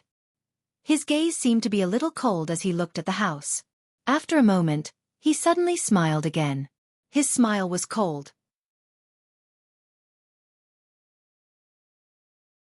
Chapter 183. The stars moved, the moon set, and the sun rose. Time passed quietly, and after a few more days, there were still 21 days until the next full moon. That morning, when Lu Qin opened the door and walked out of the wooden house, he saw a figure that he had not expected at all standing outside the house. He could not help but be surprised and said, "Why are you here?" On the flat ground of the Flying Goose platform, White Lotus was standing there, looking at the beautiful scenery around her, and said, "I did not expect this Flying Goose platform to have such scenery. It is really enviable. When will I be able to have such a cave abode?" Lu Qin snorted, walked over and stretched, then said, "Stop pretending. The strange peak you are on now is the real paradise, the immortal secret realm. In the entire Kunlun party, only Yuanying Zhenren has the right to set foot there. Would you care about a mere Flying Goose platform like this?" White Lotus smiled, and suddenly saw a black dog's head poking out from behind Lu Chen sneakily to look in their direction. White Lotus immediately laughed, and waved to Atsu, as if she was very happy, and said, "Atsu, come here." Atsu looked at White Lotus, and without a word, shrank back, and hid in the room with its tail between its legs, without the slightest hesitation. White Lotus was stunned, and looked a little awkward on the spot. After a moment she slowly put down her hand, then laughed dryly and said to Lu Chen, "This black dog does not seem to like me very much." Lu Chen also laughed, and said, "Although Atsu is stupid, sometimes it will have a flash of inspiration." White Lotus stared at him and said, "Are you mocking me?" Lu Chen did not intend to answer her, and only shrugged, then said, "Miss Bai, with your current status, I am afraid it is not appropriate for you to come to the Flying Goose platform so rashly, right?" Bai Lian said indifferently, "What's wrong with that? I don't think it's a big deal. Besides, although this is Su Qingjuan's residence, as long as I don't enter her residence, I can walk around the Flying Goose Terrace as I please. There's no way the Kunlun sect will forbid me from doing so." Of course, such a ban was impossible. The Flying Goose platform was beautiful, but it was really not a restricted area. It was just that most people in the sect respected Su Qingjun, so naturally they would not come here, so the Flying Goose platform became Su Qingjun's private place. Of course, Lu Chen wouldn't argue with Bai Lian over this, so he simply waved his hand and said, "All right, don't waste your breath on me. Since you've come to the Soaring Goose Terrace, you must be looking for Su Qingjun, right? I will help you to call her."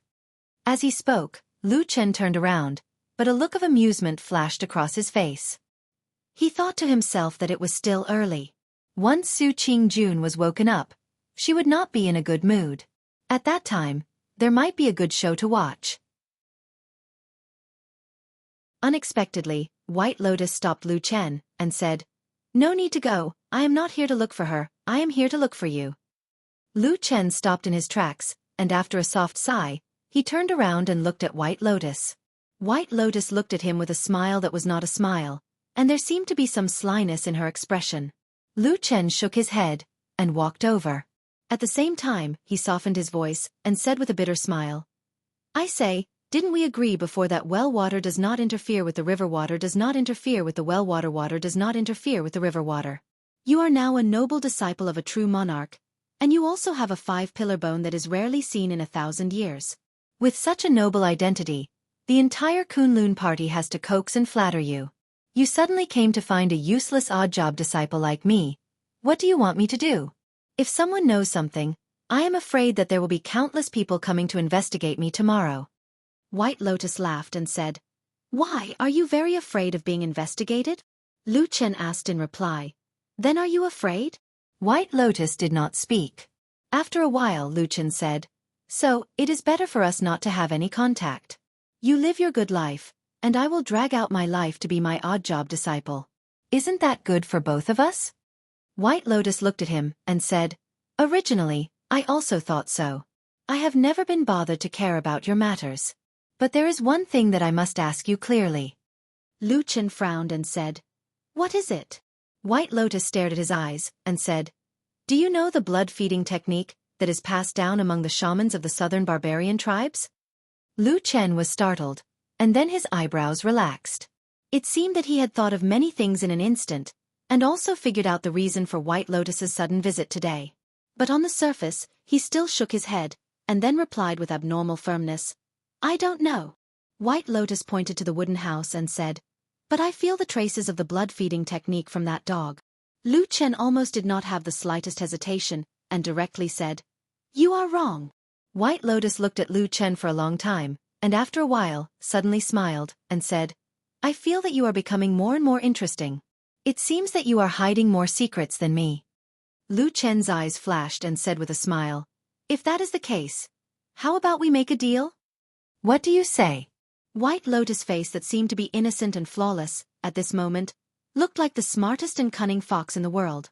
Lu Chen said, "Secrets for secrets. You tell me a secret, and I will tell you a secret. This way, everyone will be comfortable. How about it?" White Lotus thought for a while, and said, "I don't feel too good. You look honest and sincere, but in fact, you are full of evil tricks. I don't trust you." Lu Chen sneered and said, "Hey, I am not familiar with you, so don't randomly accuse me." White Lotus smiled and said, "Others can't see it, but how can I not know? In the past, you lied to that Exian girl, and now you are going to lie to this Su Qingjun, right?" Lu Chen laughed and said, "Your ability to accuse others is not bad. Could it be a powerful method that Hakushin Jinkuan taught you?" White Lotus pointed at Lu Chen's chest and said with a smile, "You know in your heart that what I said is true. Otherwise, do you dare to swear that you have never lied to those 2 girls?" After a pause she said thoughtfully and said, "You are so treacherous. I feel that it is too dangerous to do business with you. I can't do it." Lu Chen laughed heartily, but his eyes looked a little cold. White Lotus came just like that, and after chatting with Lu Chen for a while, she left. Just as she said, she had no interest in Su Qingjun. It was just that the seemingly young girl, even after she left, still made Lu Chen frown and ponder for a long time. To be honest, he had seen many people in Kunlun, but the one who gave him the greatest pressure was not those powerful Zhenren, but this little girl who was hiding in the shadows. On her body, there seemed to be countless secrets, hidden in the darkness. Could it be that White Lotus was an evil sect spy? Lu Chen looked at White Lotus's receding figure, suddenly thought of this question, and then gave himself a fright. Recalling all the information that he knew about White Lotus, he thought about it and still felt that this little girl might be rebellious, might have a lot of secrets, but at such a young age, she was already shouldering a heavy responsibility. To enter a prestigious sect like Kunlun Party as a spy, she could not make any big mistakes.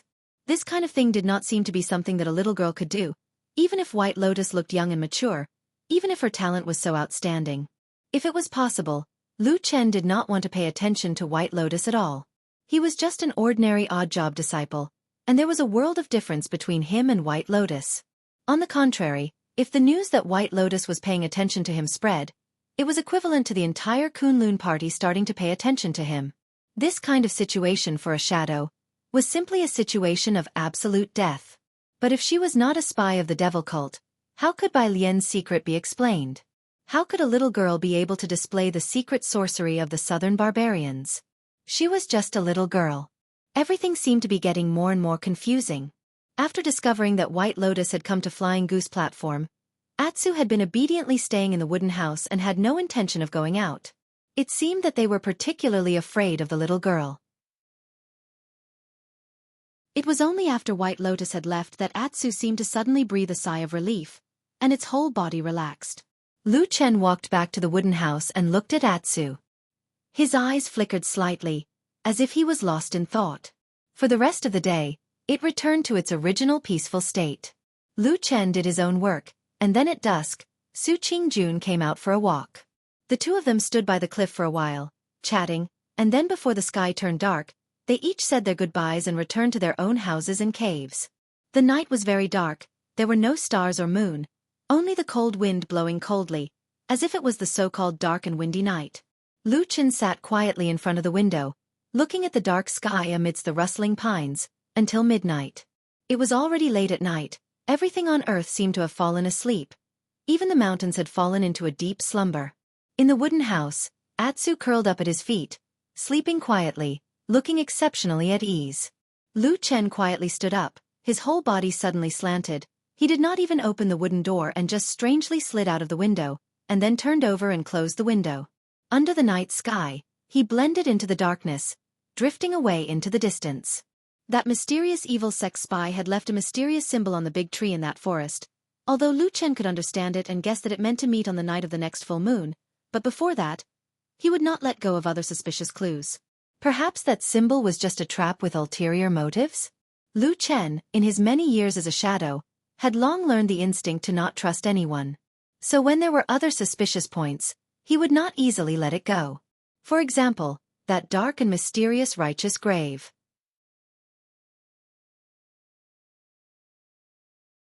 Chapter 184.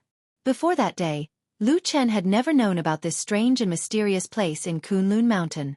Sometimes, when he thought about it, he felt that the martyr's grave really was a very strange place. In a famous sect like the Kunlun Party, this kind of secular thing should not exist, but it did, and it seemed to have a very long history. In the past, Lu Chen had never heard a word or two about the martyr's grave from anyone. It seemed that everyone had ignored this place, just like the dusky shadow that always shrouded the area around the martyr's grave. The martyr's grave had always been out of people's sight. People did not know about it, but it had always existed. In fact, there were many similar things in the world. There were many people and things that we had never seen or heard of, so we thought that it was impossible. Even if we accidentally discovered something, we would certainly use our own imagination to speculate what that thing looked like. Of course, Lu Chen would not be like this. Compared to the vast majority of cultivators in the cultivation world, the current him might be weak on the surface, but his experience and knowledge, after seeing too many people and things, had long made him understand this truth. He was indeed surprised by the sudden appearance of the martyr's grave, but what he should do was not speculate, but carefully investigate. Abnormalities were demons, and the martyr's grave in Kunlun Mountain really seemed a bit too strange and abrupt. However, if it was really just a place that took in ownerless corpses, even if he had some doubts, he might not necessarily take the risk. The most important reason why he sneaked into the nameless mountain this night was of course because he saw He come here that day. He, this person, was now like a venomous snake hiding in the darkness, coldly and desperately searching for the whereabouts of the murderer. And coming to the martyr's grave must also be because he seemed to have discovered something here. What exactly did he obtain from the martyr's grave? Lu Chen was determined to get to the bottom of this. The Shadow's patience was certainly unquestionable, but no one could question the Shadow's ability to act. It was just like the battle in the desolate valley 10 years ago. No one had ever given him an order, and no one had ever told him what to do. However, at the most dangerous and critical moment, he had still acted decisively. His figure quickly moved forward in the darkness, but for some reason, perhaps because the night wind was too cold, he suddenly felt a chill in his chest. In the blink of an eye, it had been 10 years since he last saw her. That once beautiful face, along with the passage of time, seemed to be like all the memories in the world, gradually becoming blurry in his memory. The only thing that was still clearly engraved in his heart was her name. The curfew of the Kunlun party was an ancient rule. No one knew how many years it had lasted, including all the Yuanying Zhenren. This rule had existed since the first time everyone climbed the Kunlun mountain. Perhaps it was really decided by Kuan Yuanzi and Tai Luo? But what was the point of setting a curfew? Lu Chen did not know. In fact, during his days on the Kunlun mountain, when night fell completely, he had secretly left his house several times and moved stealthily in the darkness. It was also because of this that he felt particularly confused about the curfew on the Kunlun mountain. Every time he sneaked out late at night, almost all the places he passed by at night on the Kunlun mountain did not have any thieves. Everyone was in awe of the Kunlun party. He had walked many times on those lonely mountain paths at night. But nothing had happened, and there was nothing strange or incomprehensible. The night in the Kunlun mountain was no different from the night in other places. Perhaps there was something strange about the occasional patrolling disciple? Then wasn't this curfew the most stupid rule? But all the disciples of the Kunlun sect still passed down this rule from generation to generation. It was not easy for Lu Chen to understand this, but he could shut his mouth and think about the era of the two patriarchs thousands of years ago. Every time it was late at night on the Kunlun mountain, some strange existences would run out and threaten the lives of the disciples of the sect. But now, thousands of years later, those dangers seemed to have disappeared without a trace. Or maybe they were just sealed and suppressed in the most mysterious, heaviest, and tightest place under the Kunlun mountain. Lu Chen, who was stealthily moving in the darkness, suddenly stopped. He stood in the shadows and frowned, as if he was thinking about something carefully. After a while, he suddenly turned around and looked into the distance. That direction was the deepest part of the Kunlun mountain range. There was also a legendary forbidden area there, which was the foundation of the Kunlun party. Even spiritual master Yuanying could not easily approach it. The only people who could control that dark area were the two peerless deity. Lu Chen's eyes gradually lit up. For a long time, everyone had been guessing what was in the forbidden area in the sky. This time, it seemed that Lu Chen had also thought of this. Lu Chen did not know what the evil sect spy saw in the Kunlun party, so it was very difficult to trace this person. But at this moment, he suddenly had a feeling that the spy came for a certain secret, and the biggest secret of the Kunlun mountain was probably what was in that forbidden area. One had to walk step by step, rice had to be eaten bite by bite. Even if there was a new suspicion in his heart, Lu Chen still came to the martyr's grave again. There was an extremely resourceful corpse watcher here. During the day, Lu Chen had already sensed that this person's skills were extraordinary, and he had actually almost found him. The reason why he insisted on coming to this unpleasant place was probably because he wanted to get some information from the corpse watcher. In the dark night, the martyr's grave seemed to be darker than during the day. There was a feeling of not being able to see the fingers of one's hand. The black courtyard was like a giant beast, silently lying in this boundless darkness. Lu Chen waited in the darkness for a long time and then slowly approached. But until he was near the tightly shut door, there was no movement in the black courtyard. Lu Chen was hesitating whether he should investigate further or not. Suddenly, a gust of cold wind blew past. The black door not far in front of him suddenly opened by itself. A candle lit up. It was the withered corpse watcher who suddenly came to the side of the door, holding a candle in his left hand. With the help of the flame, Lu Chen clearly saw this person's expression. He seemed to be a little cold and had no intention of talking to anyone. After looking around, he suddenly said faintly, "Please show yourself, esteemed guest. If there's nothing else, then I'll be going back to sleep." Lu Chen quietly watched the corpse's figure, hiding in the darkness. He did not say a word. Even his breathing was quiet. The corpse watcher waited for a while, then turned around and walked back into the courtyard. The black door behind him closed with a creak. Lu Chen looked down at his own body. He did not find anything unusual, but he could not understand why he had fallen for this a few times in the past 2 days. The corpse watcher seemed to always be able to notice something was wrong in advance, but it seemed like he could not really pinpoint the enemy, so it was a little awkward. So now, should he go over? He stood in the darkness outside the righteous grave for 2 hours. He did not rashly walk forward. He only raised his head and looked out into the distance, looking at the majestic mountain peaks and the topography of this place. Before the 4th hour arrived, he suddenly turned around and left. At this time, the sky was still pitch black, but to be precise, another day had already passed. There were still 20 days until the next full moon. Lu Chen quietly left the righteous grave area, but what he did not know was that when he left in the dark courtyard, the corpse watcher did not go to sleep like he said he would, but stood alone in the middle of the courtyard, as if he was listening to something. When Lu Chen left outside, the corpse watcher finally let out a sigh of relief. He raised his head to look at the sky, suddenly muttering to himself, "These few years, the Kunlun party has produced many geniuses, their future is really limitless." Lu Chen took advantage of the night to leave, ready to rush back to Flying Goose platform before daybreak. Although it was unlikely that Su Qingjun would come out to patrol so early in the morning, that woman actually had a very strange and funny little quirk. She especially liked to sleep. On the night that Su Qingjun was seriously injured, Lu Chen had once entered her cave residence. Although later on, no matter who it was, he was very tight-lipped, saying that he had never entered her cave residence. But on that night, Lu Chen did see something that he should not have seen. Su Qingjun seemed to have a rather split personality. She was dignified and beautiful in front of others, but actually a little lazy in private. Lu Chen still clearly remembered that when he entered that day, he saw that the bed in Su Qingjun's cave residence was very clean. Everything was very tidy. Only the quilt was not folded. When he thought of these things in his heart, he was secretly a little amused, but perhaps Su Qingjun had warned him, so he had always kept his mouth shut about this matter. But sometimes when he thought of it, he would still laugh, thinking that if Su Qingjun got married in the future, would she still be able to avoid her husband at that time? In the dark night, the wind was strong, and the mountain path was long, but his footsteps were light and quick. Suddenly, from an unknown place in the depths of the darkness, a strange sound came abruptly, like the mouth of a ferocious beast, but also like the sound of a hungry wolf drooling. Lu Chen's footsteps suddenly stopped. In the darkness ahead, in this quiet night of Kunlun Mountain that seemed to have been peaceful and quiet for thousands of years, there were 3 green lights in the shape of a triangle, as if there were 3 eyes on a head. Incomparably strange appeared in front of him.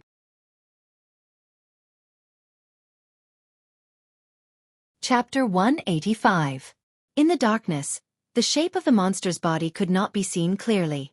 Only those 3 strange green eyes stared intently at Lu Chen. At that moment, Lu Chen almost subconsciously thought of Atsu. In the past, in the middle of the night, Atsu's eyes also had a similar fire-like glow. But the two were different. Lu Chen quickly made this judgment. Although Atsu's eyes were green, the luster in them was clean and bright. Although it looked a little gloomy in the dark, one could still feel the change of emotion in them. There was that kind of vitality. The emerald green eyes that suddenly appeared in front of him were much stronger than Atsu's eyes. They were like 3 burning green flames that were filled with a brutal and cruel aura, as if there was only the intention to kill left. For some reason, after seeing this clearly, Lu Chen secretly heaved a sigh of relief. Then his face quickly sank.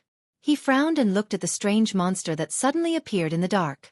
Of course, this thing was not a kind creature. Just the brutal aura that came from the dark was enough to make him categorize it as one of the most ferocious creatures he had ever seen in his life. Almost all the creatures that he had seen in the past were in the most dangerous places in this vast land of China, which was the depths of the land of chaos. But this place was clearly the Kunlun Mountain, the spiritual mountain of the Western land, the mountain base of the Kunlun party.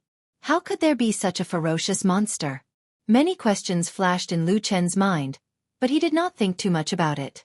Because after the strange emerald green eyes confronted him for a moment, the monster seemed to be unable to suppress its desire for flesh and blood. It let out an ear-piercing shriek and suddenly rushed over. The sound of the monster breaking through the air was incomparably sharp, like an arrow that had been released from a bow. Because of the monster's movement, Lu Chen vaguely saw a little of the monster's appearance. It looked like a strange snake-like insect. It was half the length of an arm and its body was only as thick as a thumb. However, it had a strange head the size of a fist. The most eye-catching and most terrifying 3 green eyes were on the top of the monster's head. The whistling sound seemed to carry darkness with it as it rushed over. Lu Chen's face was as calm as still water. He took a step back and flipped his right palm. A black short sword appeared in his hand and he slashed it down. However, the strange insect's speed was so fast that it actually made a turn in mid-air and avoided the sharp blade. It even took advantage of the situation and flipped up from the blade. In an instant, it curled around Lu Chen's wrist. Then, it lowered its head and directly bit Lu Chen's wrist. These few movements were incomparably fast. The strange insect's speed was frighteningly fast, and Lu Chen couldn't react for a moment. He only felt a sudden sharp pain in his wrist, and at that moment, he seemed to hear another kind of frightening sound. It was the sound of skin tearing and flesh scraping against bones. It was the sound of the terrifying strange insect devouring flesh and blood in a frenzy. Moreover, almost in an instant, the strange insect actually wriggled madly. Then, it directly drilled into the wound it had bitten, directly entering into Lu Chen's arm. A terrifying pain surged up from his arm like a tide. Lu Chen's palm trembled violently. At that moment, he instantly lost control of his right hand. His fingers loosened powerlessly and the black short sword fell to the ground. And in the dim light in the darkness, he could even see a twisted and terrifying scar bulging on his skin. It was desperately twisting, constantly rushing up his arm. It seemed that in a short moment, the strange insect would rush through his shoulder blade and straight into his chest to gnaw at his heart, lungs, and 5 internal organs. In this dark night, it was suddenly filled with infinite terrifying killing intent.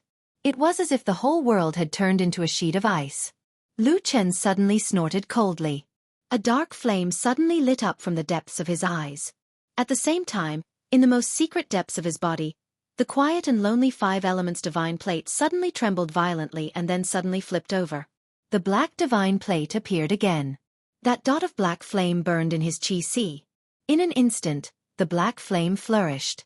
The strange insect in his arms suddenly stopped.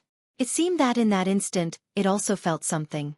Even in front of his flesh and blood, this strange insect unexpectedly showed a trace of inexplicable fear. It actually had some intention of retreating. However, the darkness had arrived. Like a roar on a boundless dark sea, the endless darkness instantly boiled up and crazily surged towards Lu Chen's body from all directions. The cold wind blew and the darkness whistled. It was like a crazy dance, surrounding the cluster of dark flame in the deepest depths of the shadow. An ice-cold aura dispersed in all directions. There was no longer the slightest mercy or anger. A terrifying and murderous aura suddenly rose from Lu Chen's body. It rolled back and directly rushed from his body towards the strange insect's right arm. The dark flame flickered in this tidal wave. It was like a ferocious smile opening the mouth of an evil spirit to devour all living beings. This murderous aura was even more tyrannical, more terrifying, and more merciless than the aura that the strange insect had just revealed. That strange insect's tyrannical aura seemed to crazily devour flesh and blood. But the murderous aura in Lu Chen's body seemed to be born purely for killing. It wanted to destroy everything and wipe out all the vitality of all living beings. In the darkness, Lu Chen opened his eyes and stood upright. His body suddenly shook. Then, countless black flames suddenly gushed out from his body, burning wildly. But the strange thing was that his clothes were not damaged at all. He looked like a burning man made of black fire. The strange insect suddenly trembled violently, and then it retreated madly. However, it was already too late. The tide of darkness was like a monstrous wave that surged into the heavens, and it charged directly into Lu Chen's right arm. After that, it drowned the strange insect that was hidden within his flesh. Everything in an instant was silent. After the tide, the world was as quiet as before. Only Lu Chen's body was still standing in the darkness, gently gasping for breath. After a moment, he slowly raised his right hand and then gently shook it. With a pata, a small piece of burnt black shrunk to the size of a little finger, as hard as a rock, fell out from his wound. Then, it heavily hit the ground and rolled twice. The night wind was cold, blowing past his body. Lu Chen felt a chill from his forehead, neck, and back. Only now did he discover that in that instant, his entire body was covered in cold sweat. The black flames were still burning in his eyes. The tide of darkness was still surging in his body. He gently gasped for breath, feeling a trace of trembling. The surging black flames gradually calmed down. Then they slowly retreated, shrinking back into his body. The night once again calmed down. Even the darkness became gently clustered around him, comforting his body. But at this time, in the strange black tide that was gradually returning to the energy sea, Lu Chen suddenly felt a trace of a different aura. It was a new aura with a murderous and tyrannical aura. It was the aura that the black flames had plundered after killing the strange insect. In the past, when he had this strange black disc, every time he killed a living being, a trace of a similar aura would be absorbed into the black flames on the black disc. Then, it would nourish and strengthen the black flames. Lu Chen didn't understand it, nor did he like this sort of feeling. It was even to the extent that he faintly had the feeling that if this continued, then he would probably sink into this terrifying slaughter one day and be doomed eternally. Therefore, after that, he rarely killed living beings, unless it was absolutely necessary and when he had to protect himself. But this night, the aura he felt was completely different from the previous slaughter. The murderous aura that had been plundered was strong and abundant, almost 10 times stronger than any slaughter in the past. And after absorbing this strong new power, the black flames on the black disc in Lu Chen's energy sea seemed to instantly grow larger. In that dark world, it burned quietly, as if it was showing a mocking smile to the owner of this body. Lu Chen stood in place in silence for a long time. Then he closed his eyes. After a long time, when he opened his eyes again, the black flames had disappeared. The surrounding night wind had cooled down and was no longer harsh. It blew through the forest as if nothing had happened in the night. Lu Chen took a step forward and squatted down. There was a black thing on the ground. He picked up the black dagger that had fallen to the side and gently fiddled with it. After confirming that there was nothing strange, he picked it up again. This was the remains of that strange insect. Under the burning of the terrifying and violent black flames in his body, this strange insect had almost no ability to resist and was directly killed. Then, its entire body was instantly incinerated, leaving only some of the hardest residue that was gathered together and turned into this black and hard stone. Of course, the strange green eyes were gone, but when Lu Chen's finger slowly brushed across this black stone, he could still vaguely feel some soul-stirring patterns and traces. The residue of the bones and sharp teeth had fused together. It was hard to imagine that not long ago, this thing was still in the flesh, like a bloodthirsty demon. Why would there be such a terrible and cruel monster in the Kunlun Mountains? No matter how one looked at it, it was impossible for this kind of thing to appear in the Kunlun Mountains. There were 2 deity transformation stage perfected cultivators, dozens of Yuanying stage perfected cultivators, and more powerful cultivators. There were about 100,000 people in the famous sections. Any slightly more ferocious demon beasts had long been driven away. And Lu Chen was very sure that he had never heard of this kind of thing. No one in the Kunlun party had ever mentioned it. It seemed that no one had ever known that this kind of monster that suddenly appeared in the night had only appeared out of thin air tonight. Where did it come from? Lu Chen's brows were tightly furrowed. His palm tightly grasped the charred remains of the stone. He looked into the distance, only to see the shadows of the distant mountains. The darkness seemed to be everywhere.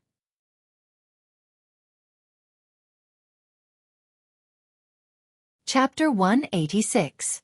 That morning, when Lu Chen walked out of his wooden hut with a yawn, he saw a man standing with his hands behind his back on the quiet Fian terrace, not far from his wooden hut. He looked to be in his 40s or 50s. He had a refined bearing and a calm expression. Perhaps it was because of his age. There were already some stars on his temples, but it could still be seen that he was still in the prime of his life. The man stood there, looking at the sea of clouds beyond the cliff. Then, he turned around and saw Lu Chen. He smiled calmly and quietly, nodding at Lu Chen and saying, "Hello." "Yes, hello. May I ask who you are, senior?" Lu Chen tried to recall, but he had no impression of this person before, so he asked politely. The man walked toward him and stopped a few feet away from Lu Chen. He wasn't too close to make it awkward, but he wasn't too far away to make it seem rude. He looked Lu Chen up and down, then nodded and said with a smile, "You must be Lu Chen?" I am Lu Chen. Do you know me, senior?" Lu Chen was a little surprised. The man smiled and said, Oh, I don't think we've met before. Let me introduce myself. My surname is Su, and my name is Tianhe. Su Tianhe. Lu Chen repeated the name in his heart. Suddenly, his expression changed. He looked at the man's face again and found him familiar. There were some similarities between him and Su Qingjun. He was surprised and said, "Could you be from the Su family?" Su Tianhe smiled and nodded. "I can be considered the head of the Su family, and also Qingjun's father." Lu Chen was speechless. He didn't expect the head of the Su family to come to the Fian Terrace alone so early in the morning. But judging from Su Tianhe's extraordinary bearing, he was completely different from the young people in his family. At this moment, Su Tianhe's gaze swept over Lu Chen's face. After a while he sighed and said, "Brother Lu, I didn't teach my son well and wasn't strict enough with my subordinates, causing you to suffer. This is all the fault of the Su family. I apologize in advance." After saying that, he solemnly cupped his hands and bowed to Lu Chen. Lu Chen raised his eyebrows and a strange light flashed in his eyes, but he quickly stepped aside and said, "Senior, please don't do this. I don't deserve it." Su Tianhe smiled at Lu Chen and said, "Brother Lu is reasonable and an outstanding person. I believe you are also a broad-minded person." As he said that, he stepped forward and stuffed a cloth bag into Lu Chen's hand, saying, "There are some rare spiritual materials in this bag. They are probably worth thousands of spiritual stones. It's just a small token of my appreciation, but it can't make up for the guilt in my heart. Please accept it, Brother Lu. For the sake of my old face, please don't hold a grudge against our Su clan." As he said that, he looked at Lu Chen with a sincere expression. Lu Chen's face also showed some fear and nodded, saying, "Senior Su, you are too polite. How can I accept this?" As he said those polite words, Lu Chen was about to push the cloth bag out, but his fingers tightened on the cloth bag. Su Tianhe glanced at the cloth bag and a smile appeared at the corner of his mouth. He was determined to give it to Lu Chen. The two pushed for a while, but in the end, Lu Chen reluctantly accepted it and thanked Su Tianhe with a happy face. After joking for a while, Su Tianhe and Lu Chen seemed to be chatting very congenially. Su Tianhe glanced at the cave on the other side and turned to Lu Chen, saying, "Brother Lu, I think it's getting late. Can you help me call Qingjun and ask her to come out and meet me?" Lu Chen was slightly surprised and said, "Senior, you and she are father and daughter. Can't you just go and call her directly?" Su Tianhe sighed and said, "Brother Lu, you don't know. I was not at home a while ago. I heard that Qingjun came back and quarreled with my wife and a few brothers. After that, we didn't contact each other for a few days. When I came back and heard about this, I immediately reprimanded them and then came up the mountain." Speaking up to here, he paused for a moment and then said sincerely, "In fact, what you said just now is also reasonable. Qingjun and I are father and daughter. Everything can naturally be discussed. But I'm afraid that she is still angry and unwilling to see me. So, I'll have to trouble Brother Lu." Lu Chen nodded and said, "So that's how it is. All right then, I'll help you call her. However, I have to warn you first that I don't dare to guarantee that she'll come out to see you herself." Su Tianhe laughed and looked relaxed, but there seemed to be a glimmer of light flashing in the depths of his eyes. He said with a smile, "Haha, it seems that Brother Lu really understands Qingjun. Do you know that it's a little difficult to call her this morning?" Lu Chen was startled for a moment, then immediately shook his head and said with a smile, No. Senior Su, you misunderstand. How would I know? I'm just afraid that a lowly odd-job disciple like me might not pay attention to young lady Su even if I call her. All right, wait a moment, I'll go call her for you." As he said this, he turned around and walked towards the stone door of the cave residence. The morning sun sprinkled down from the sky and shone on the faces of the two men. When Lu Chen turned his back to Su Tianhe, the smiles on their faces disappeared at the same time. The man's gaze was calm and somewhat cold, deep as the sea. Lu Chen stood in front of the stone door of the cave residence and began to loudly knock on the door. Occasionally, he and Su Tianhe would look back and smile at each other and nod slightly. But after a long time, the stone door still didn't move. It seemed that Su Qingjun had no intention of coming out. Lu Chen touched his chest. There was still a yellow talisman stone lying there. It was the heart-burning talisman that Su Qingjun gave him when he planted the eagle fruit tree. She didn't take it back later on.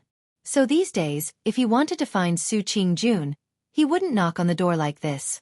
But now he had no intention of using the heart-burning talisman. After calling for a while, he turned back to look at Su Tianhe and said somewhat helplessly, "Senior, you see." Su Tianhe nodded and pondered for a moment before saying to Lu Chen, "In that case, it's not good for me to stay here for a long time. Moreover, I do have some things to do in the city below the mountain, so I can only leave first. Brother Lu, when you see Qingjun, please help me tell her that I've come to see her. We're all family, so there's nothing that can't be said. Ask her to come down the mountain to see me when she has time." Lu Chen responded and said, "Senior, rest assured, I will definitely pass on the message." Su Tianhe smiled and cupped his hands, then turned around and left. From the beginning to the end, he was elegant and approachable, completely different from the other Su family members that Lu Chen had seen before. He was a person that made it difficult for people not to have a good impression of him. Lu Chen's brows furrowed slightly as he watched his figure gradually disappear into the distance. As usual, Su Qingjun waited until the evening of this day before she slowly walked out of the cave residence and strolled around the Fian Terrace. Lu Chen saw her and told Su Qingjun about Su Tianhe's visit during the day. After listening, Su Qingjun was silent. The expression on her face looked a little complicated, faintly a little annoyed, but also a little guilty and ashamed. Lu Chen saw the change in her expression and did not say much. He just truthfully repeated Su Tianhe's words to her and then walked away. In that evening, Su Qingjun stood on the edge of the cliff and looked at the sea of clouds for a long time. The position where she stood was exactly where Su Tianhe stood during the day. "I heard that the most difficult thing to give up in this world is the affection between parents and children," Lu Chen said to Old Ma with emotion. "Unfortunately, I have never felt this feeling since I was a child. I don't know if it's so deep and hard to give up." Old Ma smiled and said, "Who said it isn't? But I didn't expect that you would tell that old man Su's words so honestly. I thought you would at least do something to it." "Nonsense. I'm not that kind of person," Lu Chen said. "Believe me, you are," Old Ma said. He then lowered his head and dodged a cup that Lu Chen threw at him. Then he said with a smile, "So as a result of this message, Su Qingjun went down the mountain and went home today?" Lu Chen nodded and said, "She has been a filial daughter of a noble family for 20 years. Her parents are still alive. How can she really break up with them? Moreover, don't underestimate Su Tianhe. I think he is very shrewd and not easy to deal with. He is much better than his useless nephews." Old Ma said with a hem and said, "Yes, the Su family has been thriving these years, and Su Tianhe has contributed a lot." Lu Chen did not talk about this. They sat for a while, and Lu Chen suddenly said, "How many days until the next full moon night?" Old Ma was startled and said, "Why do you ask this?" He said with a frown for a moment and then said, 19 days. Lu Chen was silent for a moment and said, "Can the damn Baldy come back before that day?" Old Ma's eyes narrowed and his face suddenly became serious. He stared at Lu Chen and said in a low voice, "What's going on? Could it be that the spy has made a move?" Lu Chen hesitated and said, "I can't be completely sure." As he spoke, he told Old Ma about the mysterious symbol he found in the forest that day and what he understood from it. "In the end," he said, "whether the traitor will appear that day or not, and whether he will meet me, I still can't say for sure." Old Ma thought for a moment and said, "I will immediately report this to my lord, and then you come back in 3 days. How about it?" Lu Chen nodded and said, "Okay." Old Ma still showed a trace of joy on his face and said, "If we can find the spy so smoothly, we will be relieved." Lu Chen smiled and said, "What's wrong? Could it be that you originally wanted to search here for more than 10 years? Old Ma thought for a moment and said with a smile, "I don't need more than 10 years, but I really thought that it might take at least a few years." The two smiled at each other. After a moment, Lu Chen seemed to ask him casually, "Oh yes, you are quite knowledgeable. Have you heard of a strange insect with 3 green eyes, shaped like a small snake that devours flesh and blood?"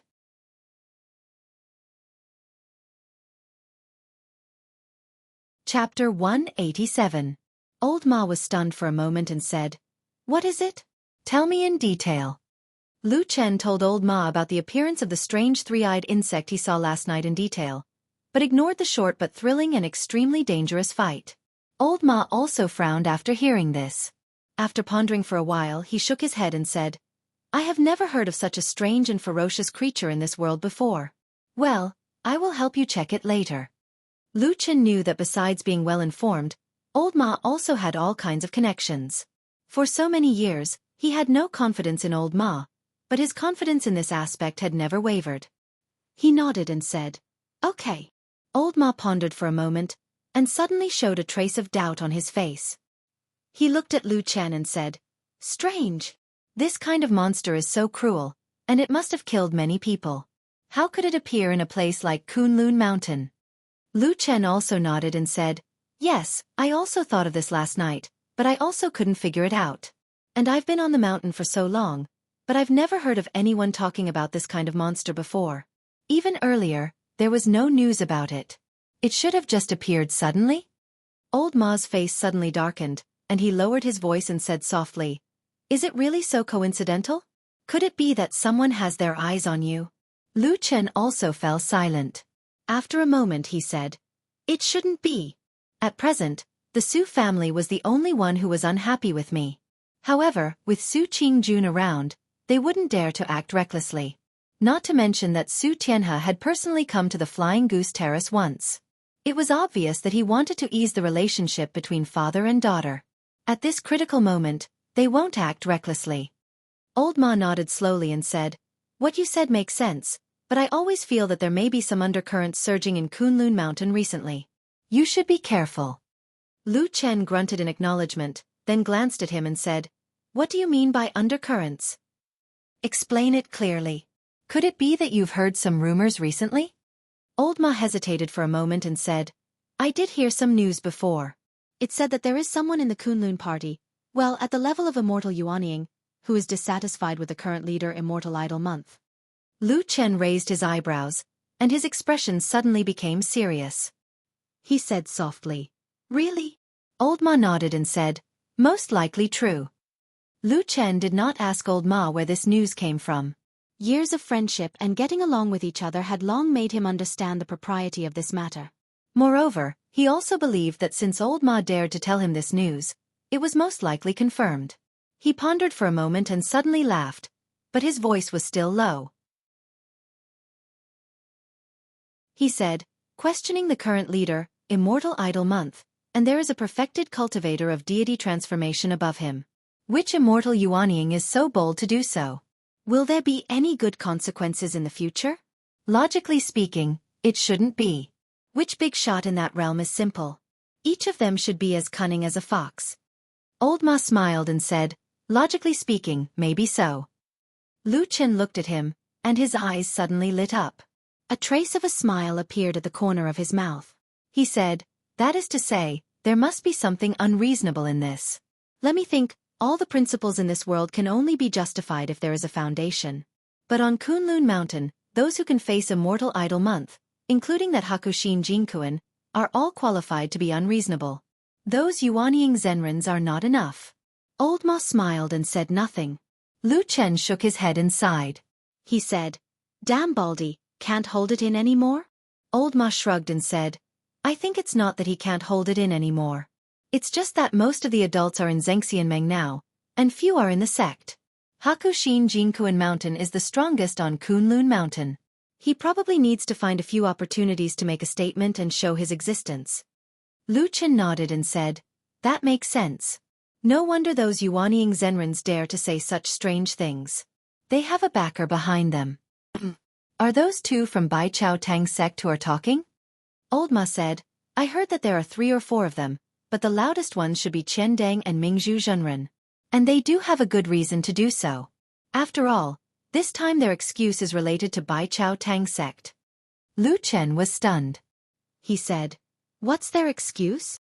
Old Ma smiled and said, "Last time, a demon from the devil cult assassinated a servant disciple of Kunlun party.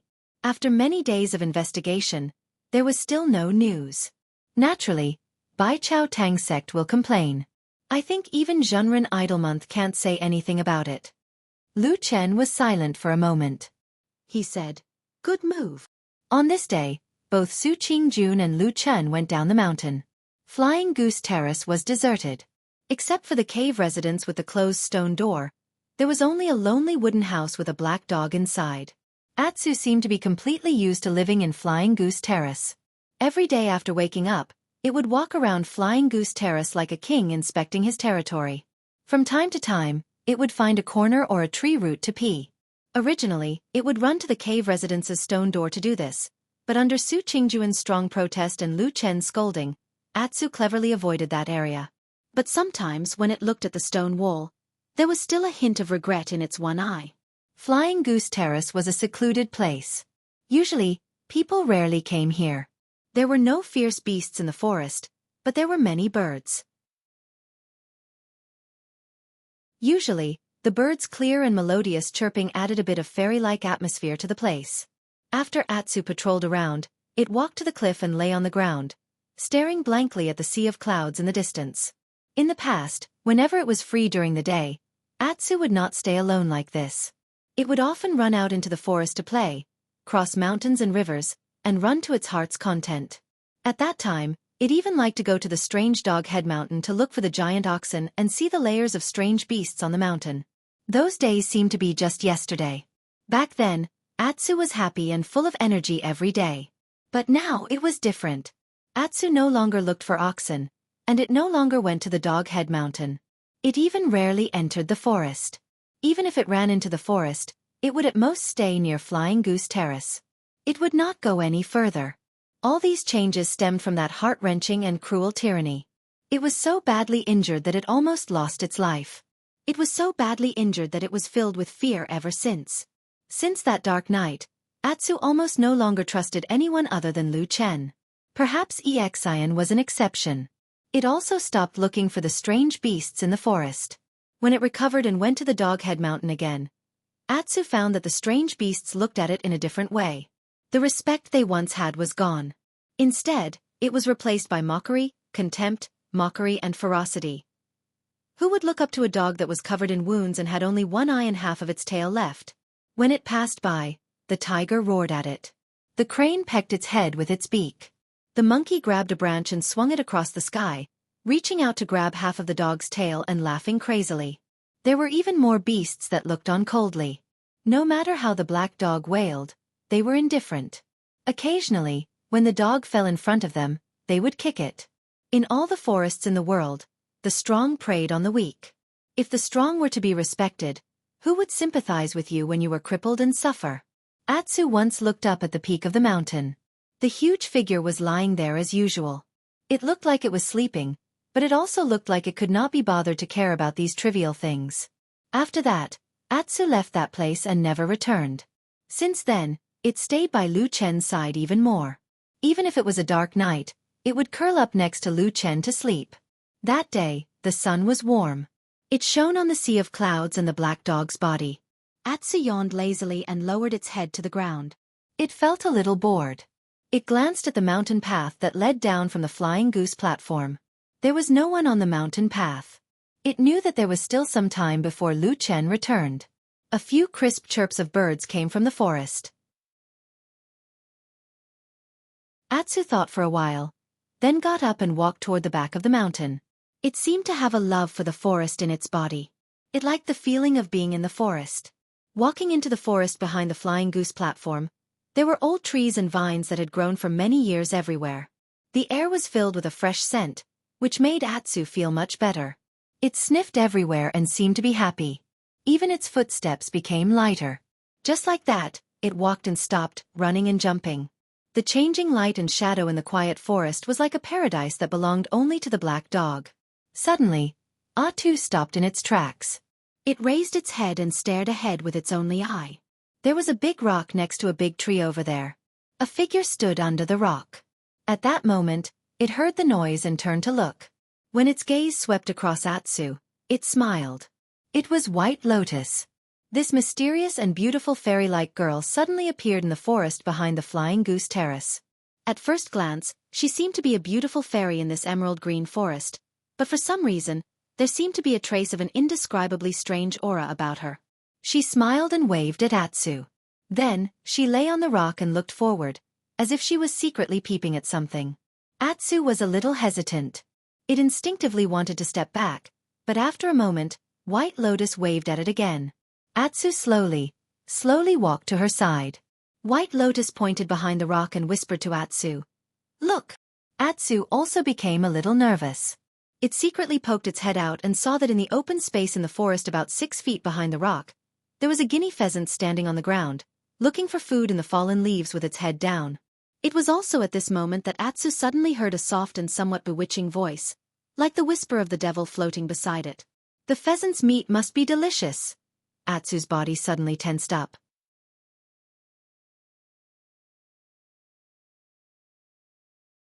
Chapter 188. In the quiet forest, White Lotus and Atsu were like thieves, sneakily hiding behind a big rock, peeping at the pheasant that was foraging for food in the forest in front of them. The pheasant looked very beautiful, with beautiful pearl-like spots dotted on its bright feathers. Its long tail feathers kept moving up and down, sweeping across the forest in a stunning arc. Atsu watched for a while, then retracted its head and turned around to leave. However, a small white hand stopped it. White Lotus looked at it with a faint smile on her face, then gently hugged Atsu's neck. For some reason, Atsu was wary of almost everyone except Lu Chen and Exin, but only in front of this White Lotus. Although it was not very close to this little girl, it did not react too strongly to White Lotus's various actions. Right now, Atsu was somewhat obediently pulled back by White Lotus. Its only eye was looking at White Lotus's overly beautiful face, and its eyes flashed with a little uneasiness. White Lotus pressed it down and sat behind the rock, ignoring the dirt on the ground. She just smiled, then moved closer to Atsu's ear and whispered, "I think you are a different dog. There are some strange things about you that I have never been able to figure out." Atsu tilted its head and seemed to want to leave again, but it was pulled back by White Lotus. The little girl stared into Atsu's eyes. Although this black dog was ugly and fierce, she did not have the slightest disgust or contempt. In fact, there was a rare trace of gentleness in her eyes. She just smiled and whispered, "You should be more than this, Atsu. I don't know why you don't eat blood and living things." She gently raised her body and glanced at the gap in the rock. After confirming that the pheasant was still behind, she turned around and said to Atsu, "You are the first demonic beast I have seen that survived after suffering from the blood-eating secret method. Do you know what this result means?" She clenched her fist and waved it in front of Atsu, saying, "In those dirty barbarian tribes, demonic beasts like you have another name. Holy beast," White Lotus said with a smile, then gently touched Atsu's head. Kunwu City, Black Hill Pavilion. Lu Chen stood up and said to Old Ma, "It's getting late. You keep an eye on these things first."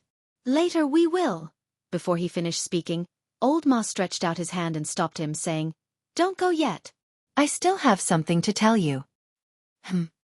Lu Chen said, "What is it?" Old Ma said, "I found He Gang." Lu Chen raised his eyebrows. He glanced at Old Ma, then sat down again and said, "Where?" Old Ma said, "In this Kunwu city." Lu Chen smiled and said, "Good. Fatty, your methods are more powerful than I thought." Old Ma said modestly, "You flatter me. This is my job. It's my duty. There's no need to make a fuss about it." Lu Chen snorted and said, "Hypocrite. There really aren't any good fatties these days." Hey. Old Ma couldn't take it anymore and said, "How can you be like this? You always become hostile and scold people. Although some people have wronged you, not all fatties are like this. Let me tell you, fatties also have dignity." Old Ma said righteously. "Oh, I'm sorry," Lu Chen said. Old Ma was stunned for a moment. He didn't expect Lu Chen to admit his mistake so straightforwardly. For a moment, he felt a bit embarrassed and said with a hollow laugh, It's actually nothing. It's nothing." Lu Chen smiled faintly and looked at Old Ma without saying anything. Old Ma suddenly felt a bit scared when he was looked at like this. He subconsciously took a step back and said, "You, what are you thinking? I'm telling you, don't mess around. Fatties aren't easy to deal with." "I'm telling you." Lu Chen walked forward and patted his shoulder. He suddenly sighed and said softly, "Old Ma, it's my luck to have you accompany me for more than 10 years. He paused for a moment and then said word by word, "Thank you." Old Ma was stunned for a moment and then slightly lowered his head. After a moment, he suddenly laughed, but his laughter was a bit hoarse. He scolded with a smile, "Thank you, my ass. Do you think I really wanted to accompany you? Wasn't it because I had no other choice? I'm telling you, You owe me a lot of favors for more than 10 years. Oh, did I? Lu Chen asked. Nonsense, of course I did. How many times have I helped you? How many times have I saved you? If I exchanged all of that for spirit stones, it would be enough for us to buy a street in Kunwu City. Is it actually so valuable? But why do I feel that even if the two of us added up, we wouldn't be able to exchange for a single shop in Kunwu City? Not to mention an entire street. Oh. This isn't important. Old Ma rubbed his head and very calmly threw this awkward question to the back of his mind. Then, it could be seen that his mood suddenly became very good. He had a very happy smile on his face. He laughed and reached out to pat Lu Chen's shoulder, but he quickly withdrew his hand. He probably felt that doing so was too unmanly. He took 2 steps to the side and took a deep breath. He seemed to have regained his composure. He then turned around and said with a smile, "Less nonsense. Tell me, what should we do with that he gang?" Lu Chen pondered for a moment and said, "Keep an eye on him for the time being. Don't touch him?" Old Ma grunted and said, "But he has always been investigating that matter." "What should we do?" Lu Chen said, "Let him investigate. Maybe he can alert some people hiding in the dark." "Fine. Then you be careful." Lu Chen thought for a moment and said, "But it's not good to completely ignore it.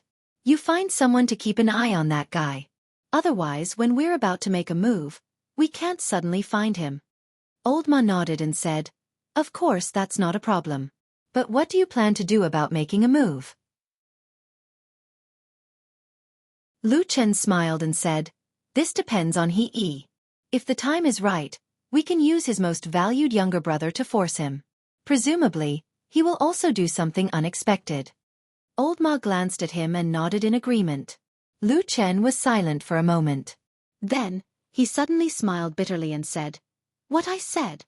Am I born to be an evil person?" Old Ma comforted him. "How can there be so much right and wrong? Our hands have been stained with a lot of blood, but I always feel that what we've done all these years is always right." Lu Chen stared into Old Ma's eyes and said, "Is that what you think?" Old Ma nodded and said frankly, "Yes, that's what I think. I feel that the two of us as well as the Supreme have never done anything wrong." Lu Chen took a deep breath and nodded, "You're right. Then I'm leaving. Take care. Be careful.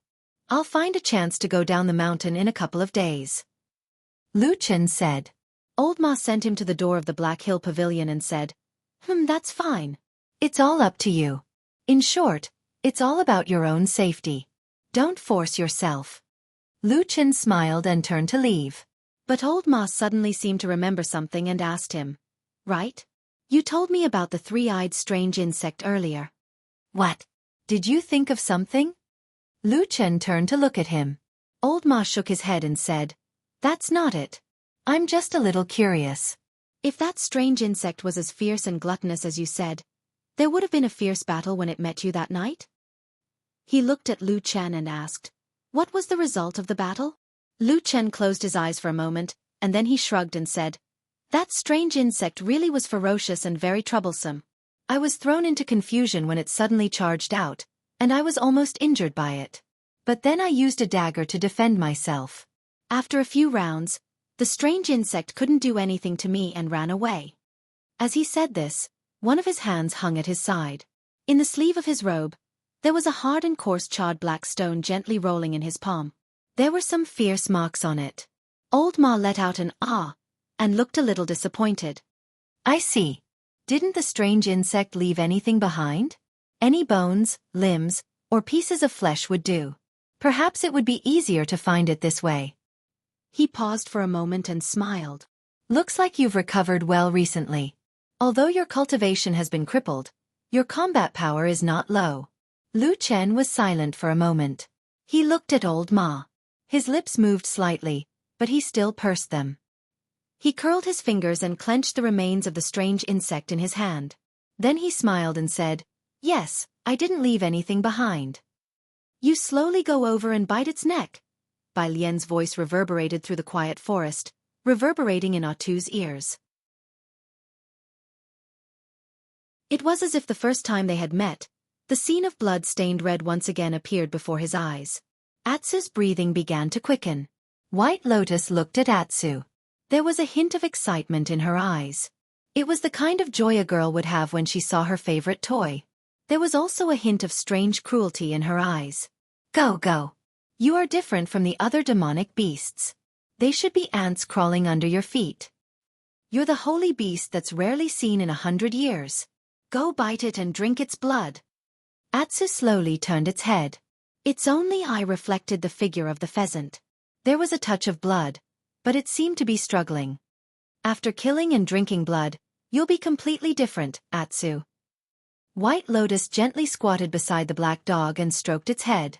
Her face was like a fairy, but her voice was like a demon from hell. It was light and full of bewitchment. Go. After you start killing, the power of the blood-feeding secret method will grow in your body. You'll become a more powerful existence than any other monster. Atsu suddenly raised its head and looked in front. At that moment, no one knew whether the crippled black dog understood the meaning of those words. However, its eyes had already turned completely red. Blood red.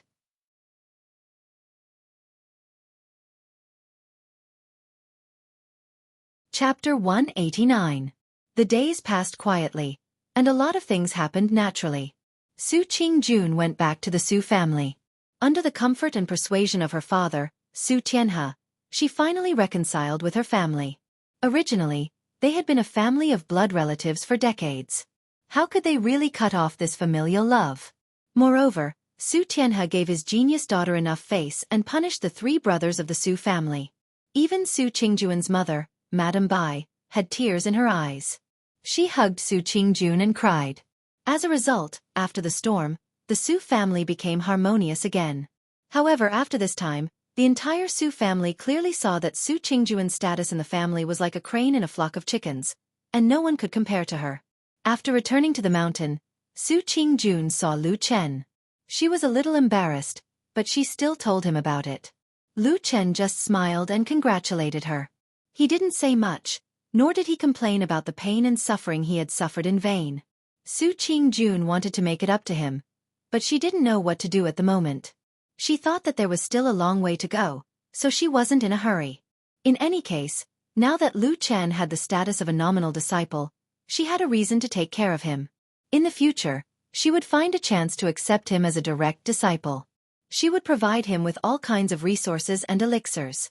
At the end of the day, he would be able to reach the Foundation establishment realm. That way, his life of cultivation wouldn't be in vain. There were still 18 days until the next full moon. When the moon rose, it seemed to be thinner than yesterday. The moonlight was still very bright. It shone on the windowsill of the wooden house on the Flying Goose Terrace like frost and snow. Lu Chen lay on the bed and quietly looked at the night outside the window. After a while, there was a slight movement in the darkness. Atsu walked over and leaned against him. He lifted his front feet and placed them on the windowsill.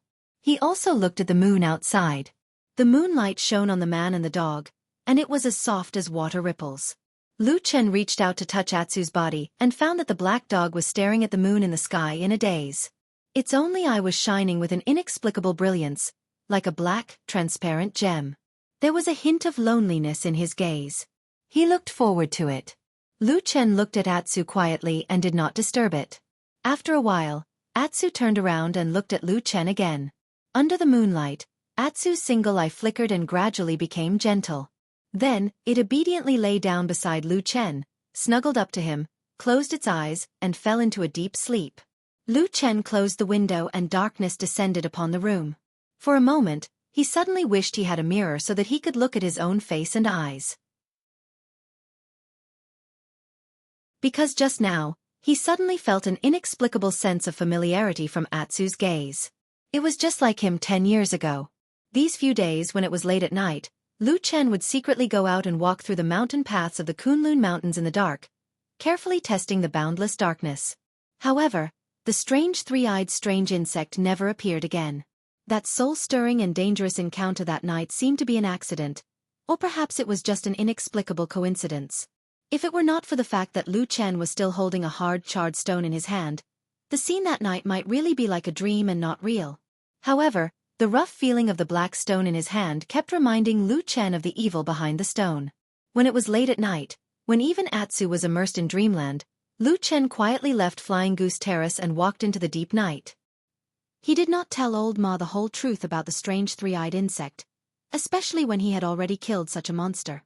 Because once he told him, it would inevitably involve the biggest secret in his body at the moment, the unprecedented black divine disc, and the horrible nature of robbing vitality to grow. He did not want others to know. Perhaps he had been a shadow for too long and was no longer used to trusting others. Even when it was old Ma who he could entrust his life to, he instinctively wanted to keep the last bit of the secret, as if he was hiding his last trump card. If the strange three-eyed insect did not appear, the matter would have ended without a hitch. Perhaps it was really just a strange monster that came out of nowhere. However, could there really be such a coincidence in this world? In the vast Kunlun Mountains, the strange three-eyed insect did not look for anyone else, and it just happened to meet him? Lu Chen had been a shadow for many years, and he no longer believed in coincidences, including this time. Therefore he had been thinking hard about this matter, thinking over and over again, trying to find out what was different about him or what was so eye-catching about him. But after thinking about it, he found that he seemed to have only one secret, which might be different enough to attract such a monster. It was still the mysterious black divine disc in his ocean of energy. That night, he pondered for a long time on the dark mountain path, then closed his eyes slightly to the night. The darkness surged around him like a tide, like the rising waves of the sea. When he opened his eyes again, the dark flames were already burning in his pupils. The silent black flames slowly burned on his body. At this moment, there was no longer the pain and despair of the past. The black flames seemed to have become a part of Lu Chen's body, swaying on his flesh. The night was as dark as ink, and the darkness rolled like a tide. This man stood in this dark night, as if he was roaring angrily at the boundless darkness in front of him. A call. Then, the night was cold, and the darkness was like an abyss. There was no response. Everything seemed dim and dull, only the feeling of loneliness still lingered around him. Lu Chen was a little disappointed, and he quietly let the black flames shrink back into his body and extinguish. But at this moment, his heart suddenly moved, and he looked towards the depths of the Kunlun mountain range. That was a distance that could not be seen. That was the most mysterious forbidden area of the Kunlun mountain range. There was a thick fog that did not dissipate all year round, and there were 4 strange mountain peaks floating in the sky. Passing through the darkness, passing through the mountains, an inexplicable throbbing suddenly surged from the void, as if someone was looking in this direction from afar, but it also seemed like nothing had actually happened. Lu Chen sensed that something was off. But that feeling disappeared in a flash, and did not even give him extra time to carefully savor it. It disappeared in an instant just like that. However, Lu Chen could already feel that something was different in this short period of time. Something was really over there, in that forbidden area, and it was resonating with a dark aura in his body. What kind of secret was hidden in this quiet and incomparably huge Kunlun mountain range? And this secret, could it be related to the spy of the devil cult? During the day, someone came to the Flying Goose platform, and despite Lu Chen's dissuasion, insisted on calling Su Qingjun out of the cave. Su Qingjun was a little unhappy. Of course, this was easy to understand. But very soon, the news brought by this person made Lu Chen and Su Qingjun a little startled. The case of He Chongqing's murder, which had caused a sensation for a while but soon died down, suddenly stirred up waves after dragging on for such a long time. He Yi, who was entrusted by the sect masters to investigate this matter, was under great pressure, but still insisted on investigating to the end. Finally, he found something and began to take action. However, the first person he attacked still surprised most of the people. Because He Yi brought people to detain the 3 brothers of the Su family, Su Mo, Su Qian and Su Wen. Detaining them under the pretext of investigating the assassination of the devil cult was tantamount to suspecting that the 3 brothers of the Su family were not only related to He Chongqing's death, but also possibly colluding with the devil cult. This accusation, or rather, this crime was too big and too heavy, so heavy that even the Su family could not bear it. So, the Su family quickly began to take action. They mobilized their informants in the Kunlun party, as well as some cultivators they were on good terms with to inquire about the news. At the same time, they also tried their best to help the 3 brothers of the Su family. Among them, the most important was of course Su Qingjun, so the message brought today was to implore Su Qingjun to help as soon as possible. After listening to the news, Su Qingjun looked grim. She did not discuss it with Lu Chen, closed the stone door of the cave, and directly went down the mountain with the messenger. After watching Su Qingjun go far away, Lu Chen also looked down the mountain with a complicated expression. Unlike Su Qingjun, who knew almost nothing about this matter, Lu Chen knew almost everything about He Chongqing's murder case. In this world, who knew the most about a murder case? It must be the murderer. Lu Chen waited on the Fian platform for a while, then also got up and went down the mountain. When the Fian platform quieted down, and there was only one dog left, Atsu looked a little anxious and irritated. It looked at the forest in the back of the mountain again and again. After a while, it slowly got up and walked in. There was a faint light in the forest, and Atsu could see its surroundings very clearly.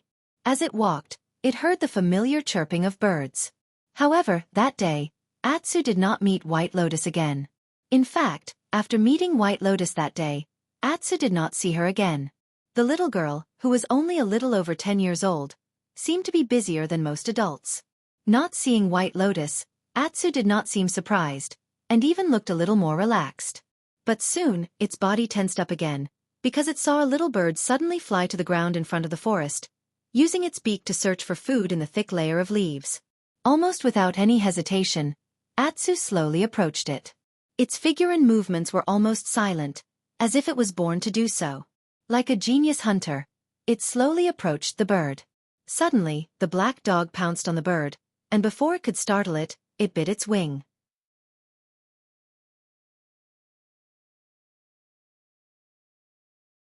Chapter 190. He Yi's sudden action seemed tough and abrupt, and his target was the Su family, a well-known aristocratic family in Kunwu City. Therefore, it was hard for people not to think of what happened to his younger brother, He Gang, some time ago. Revenge in public? Or was he deliberately framing others? All kinds of guesses and rumors quickly spread, but after Su Qingjun went down the mountain and met her father, she learned about it through her trusted subordinates in the sect, so she had a general idea of what was going on. First of all, He Yi did take people to detain Sumo and the other two brothers of the Su family, but he only detained them temporarily. He didn't convict them, nor did he interrogate them by torture. In the words of the other side, he just asked them some questions. There was, of course, a world of difference between questioning and convicting them. Although the Su family was still indignant, they calmed down a little. As for why he didn't find anyone else but the Su family, the other side also gave a very powerful reason that made the Su family speechless.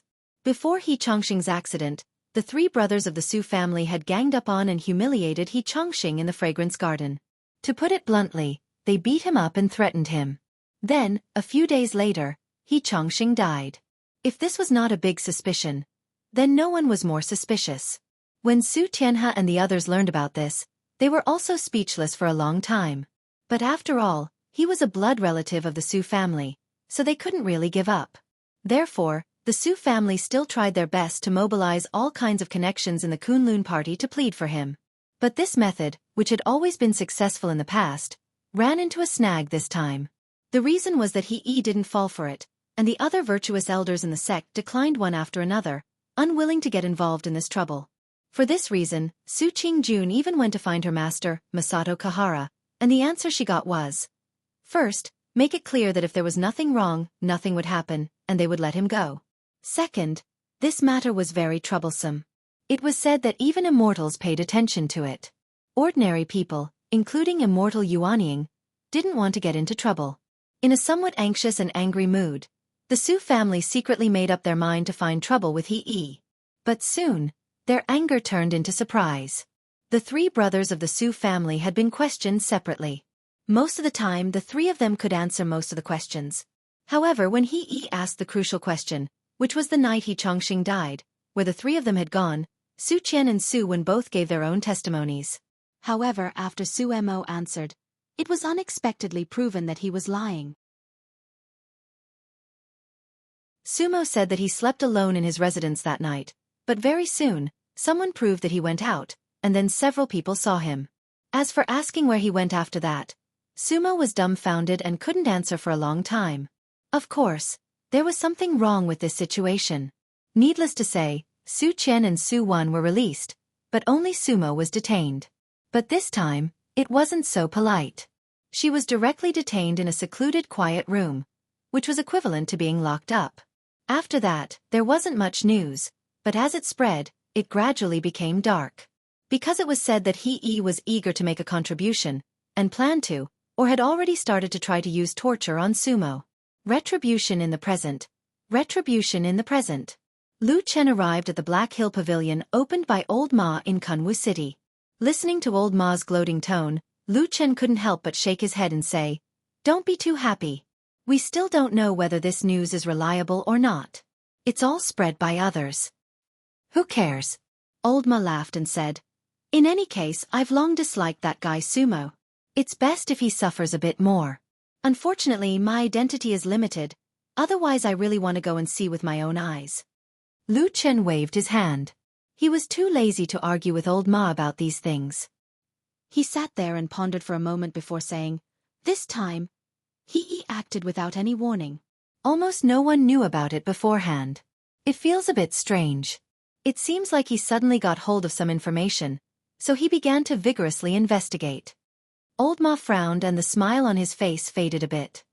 He looked at Lu Chen with a hint of worry and asked in a low voice, "What's wrong? Is there any danger?" Lu Chen shook his head and said, "Not yet. Let's wait and see first." After a pause, his eyes suddenly flashed and he said, "Could it be that he got the information from the martyr's grave?"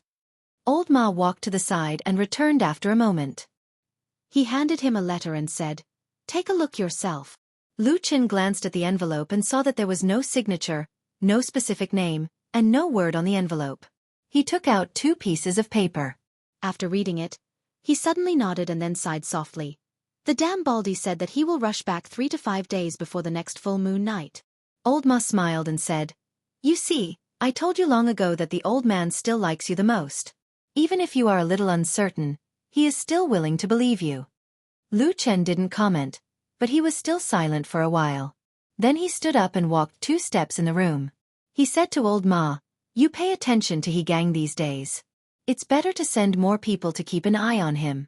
Don't let him suddenly run away." Old Ma narrowed his eyes slightly and said, "What do you want to do?" Lu Chen said indifferently, "I haven't thought about it yet, but I've thought about one thing before. Maybe it's a plan to kill 2 birds with 1 stone. If he pursues this matter strictly and refuses to let Sumo off, and at the same time, his only blood brother suddenly meets with an accident in Kunwu City, what will the result be?" Old Ma pondered in silence. After a while, he suddenly sucked in a breath of cold air and looked at Lu Chen. For a moment, he didn't know what to say. Lu Chen calmly said, "Killing 2 birds with 1 stone. The general idea is that he will definitely suspect that the aristocratic families of Kunwu City, specifically the Su family, did it. In order to vent his anger, he killed his brother, so the hatred between him and the Su family will be deep. Secondly, when the Su family hears this news, they will definitely think that he will be furious. Then, who will he vent his anger on?" Old Ma nodded and said, "Good plan. Not bad, not bad." Lu Chen looked at Old Ma and said, "Although Sumo is stupid and annoying, his identity is different from others. He is the legitimate son of clan head Su Tianhe and Su Qingjuan's blood brother. The Su family will absolutely not tolerate anything happening to Sumo." But Old Ma seemed to want to say something, but he was stopped by Lu Chen. Lu Chen didn't have any intention of speaking loudly. He just said to him very calmly, "In the next few days, arrange for someone to go there and do it cleanly." Old Ma was silent for a moment before he nodded and said, "Okay. Right, there's one more thing. When you came last time, you told me about the strange 3-eyed insect." Old Ma suddenly changed the topic and began to talk about other things. Lu Chen said, "How is it? Did you find any clues?" Old Ma's expression was a little solemn. He looked at Lu Chen with a strange look in his eyes and said, "I've looked into this thing, but the result seems to be that this thing has been extinct for thousands of years. It has long disappeared from this world." Lu Chen was stunned and said in surprise, "What did you say? What is this thing?" Old Ma said, "According to the appearance and talent you mentioned, I couldn't find any clues at first. But after looking through some ancient scrolls with a long history, I finally found a monster similar to it in the oldest one. Blood-devouring insect. That's the name." Old Ma said. "Blood-devouring insect?" Lu Chen frowned and thought for a moment. He said, I don't think I have heard of it. It's normal that you haven't heard of it. Even for me, this is the first time I have heard of such a monster. When I went to the Library of Ancient Scrolls and saw the blood-devouring insect, I was really worried about you. Lu Chen said. Why do you say so? Old Ma didn't answer and asked, do you still remember the legend of the two founders of the Kunlun party occupying the spirited mountain of Kunlun and establishing the sect? I remember. The senior brothers and sisters in the Kunlun party had told this story countless times, but there were always people who forgot it. Old Ma nodded and said, it is related to that. Legend had it that when the two ancestors, Kuan Yuanzi and Tai Luo, established their sects, they used their great magic power to drive all the animals down the mountain. As a result, all kinds of demon beasts ran amok and created a foul atmosphere. But it doesn't matter. It is said that there was a sign in the sky that the divine dragon came to the world and passed down the orthodoxy for thousands of years. But at the same time, evil spirits appeared in the mountain and countless monsters attacked the living creatures. There is a monster called blood-devouring insect. Lu Chen frowned and asked, since this thing is so terrible, why didn't the Kunlun party know about it? That's because this thing was completely wiped out 3,000 or 4,000 years ago. Old Ma smiled bitterly and then said in a low voice, that's why I said that you really seem to have met a ghost this time. Something that hasn't been seen for thousands of years came to trouble you as soon as it came out. Lu Chen shook his head and said, according to what you said, these blood-devouring insects should have been extinct for thousands of years? Yes. Back then, it appeared with the evil spirits that were born in the Kunlun Mountains and harmed the world. At least that's what the book said. Old Ma shrugged and said, I don't know what happened thousands of years ago. Lu Chen slowly stood up and whispered, it seems that there are a lot of strange things in that forbidden area. What did you say? Old Ma asked him. Lu Chen shook his head and then said to him, now there are more things on the Kunlun Mountain. I may not be able to come down at any time these days. He gang, you can keep an eye on him. If you see any great opportunity, you can send him off yourself. I'd like to see if He Yi's affection for his brother will be so desperate that he will completely fight with the Su family. At that time, if he recklessly acts recklessly and things become more and more chaotic, maybe the traitor will also reveal a little. He stood up and smiled at Old Ma. Then he put his hand in his sleeve and touched the scorched stone, a blood-devouring insect that had been completely burned to ashes.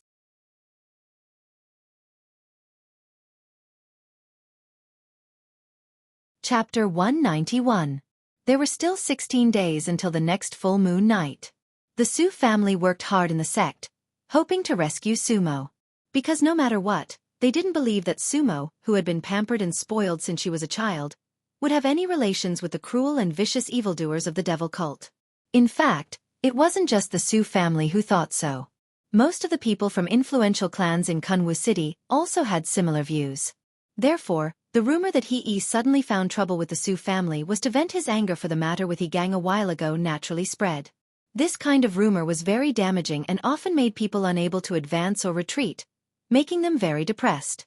But this time, He Yi seemed to be determined to go through with it to the end. From beginning to end, he remained indifferent to the pressure from the outside world. Despite the pressure from the Su family, he still hadn't released Sumo. The activities of the Su family in the sect also encountered unexpected resistance. Almost all the Taoist masters in the Yuanying realm and above refused or declined the requests to intercede on their behalf, including Su Qingjuan's Shifu, Masato Kahara. This deadlock lasted for a day or two, and the atmosphere in the Kunlun party suddenly changed.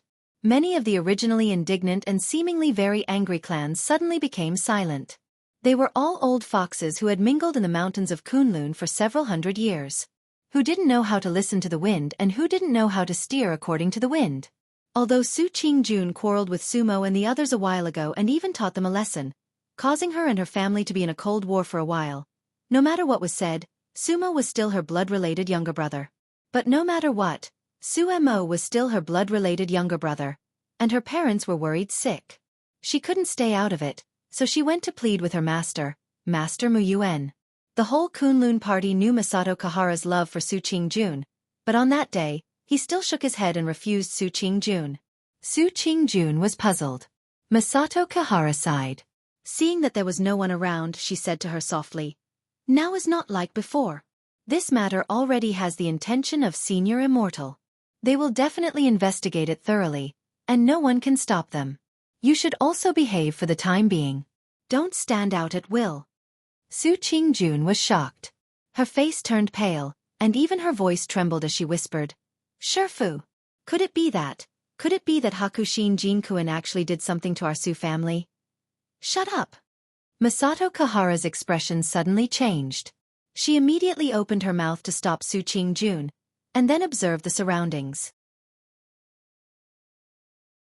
Although the two of them were in Masato Kahara's own cave, and it was almost impossible for ordinary people to eavesdrop on their conversation, but Masato Kahara's expression was as careful as a thief. After observing the surroundings for a while, Masato Kahara let out a sigh of relief. Then she pulled Su Qingjun to another secluded place and said, Listen carefully. First, this matter is not targeted at your Su family. It's just that your younger brothers were unlucky and happened to encounter this matter. They also happened to give the truth to others, so naturally, we have to investigate. But if there is a justifiable reason, then he will not make things too difficult for you. Didn't you see that Su Qian and Su Wen have both gone back? Su Qingjun responded. Her complexion looked a little better, as if she had breathed a sigh of relief. However, she was still a little worried and asked in a low voice, What about Su Mo? Masato Kahara did not answer her question. She just snorted and said, The second thing you don't know is that the one who pays attention to this matter is not Hakushin Jinkuin, but perfected Lord Tianlan. Su Qingjun was shocked and said, Grandmaster Tianlan? How could he? Masato Kahara said with a sullen face, Although martial uncle Tianlan is not often in Kunlun Mountain, he is after all one of the two supreme perfected gods of Huashan realm in our sect. I heard that a few days ago, the senior suddenly wrote a letter in his own hand, sternly reprimanding sect leader Xianyue Shixiang, saying that in the Kunlun Mountains, a devil cult evildoer unexpectedly killed people, which is really a shocking matter. Moreover, after many days of investigation, there is still no progress, which is even more incompetent. Su Qingjuan's beautiful face turned pale when she heard this. Although she had not yet reached the highest level in the cultivation world like Zhanren Yuanying, she had been influenced by aristocratic families since she was a child, and because of her outstanding talent, she had followed Masato Kahara for a long time, so she still knew some of the changes in the sect. At this moment, she subconsciously covered her mouth with her hand and said in surprise, Grandmaster Tianlan, how could he speak to a mortal sect leader like this? Masato Kahara smiled and said, He is a perfected god of Huashan realm, and also the martial uncle of Idle Month, of course he is qualified. Didn't you see that although Idle Month was unhappy at that time, he still gritted his teeth and endured it?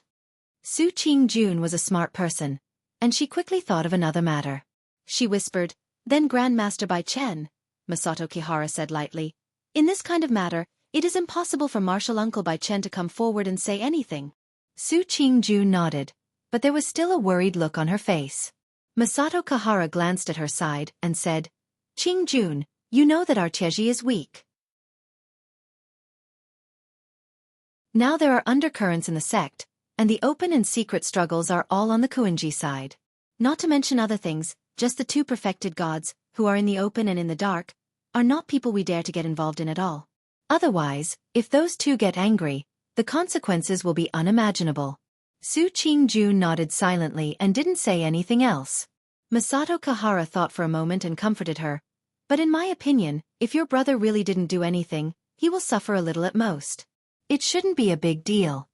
Su Qingjun suddenly raised her head and said, Master, is that true? Masato Kahara smiled and said, Now that perfected god Tianlan has suddenly come forward to put pressure, even sect master Idle Month martial uncle can't take it, let alone a little disciple. Therefore, they must give an explanation. Under such circumstances, they won't easily let off anyone who is even slightly suspicious, but they probably won't deliberately make a confession through torture. How can they fake it in front of a perfected god? So, he patted Su Qingjuan's shoulder and said gently, Go back and tell the head of the Su family and the other family members that they have to temporarily endure it. It will be better after this period of time. Our Kunlun party is a famous sect with 5,000 years of history. The sect rules are strict, and we definitely won't wrongly accuse an innocent person. All right. Su Qingjun said softly. These words were told by Masato Kahara to Su Qingjun in private.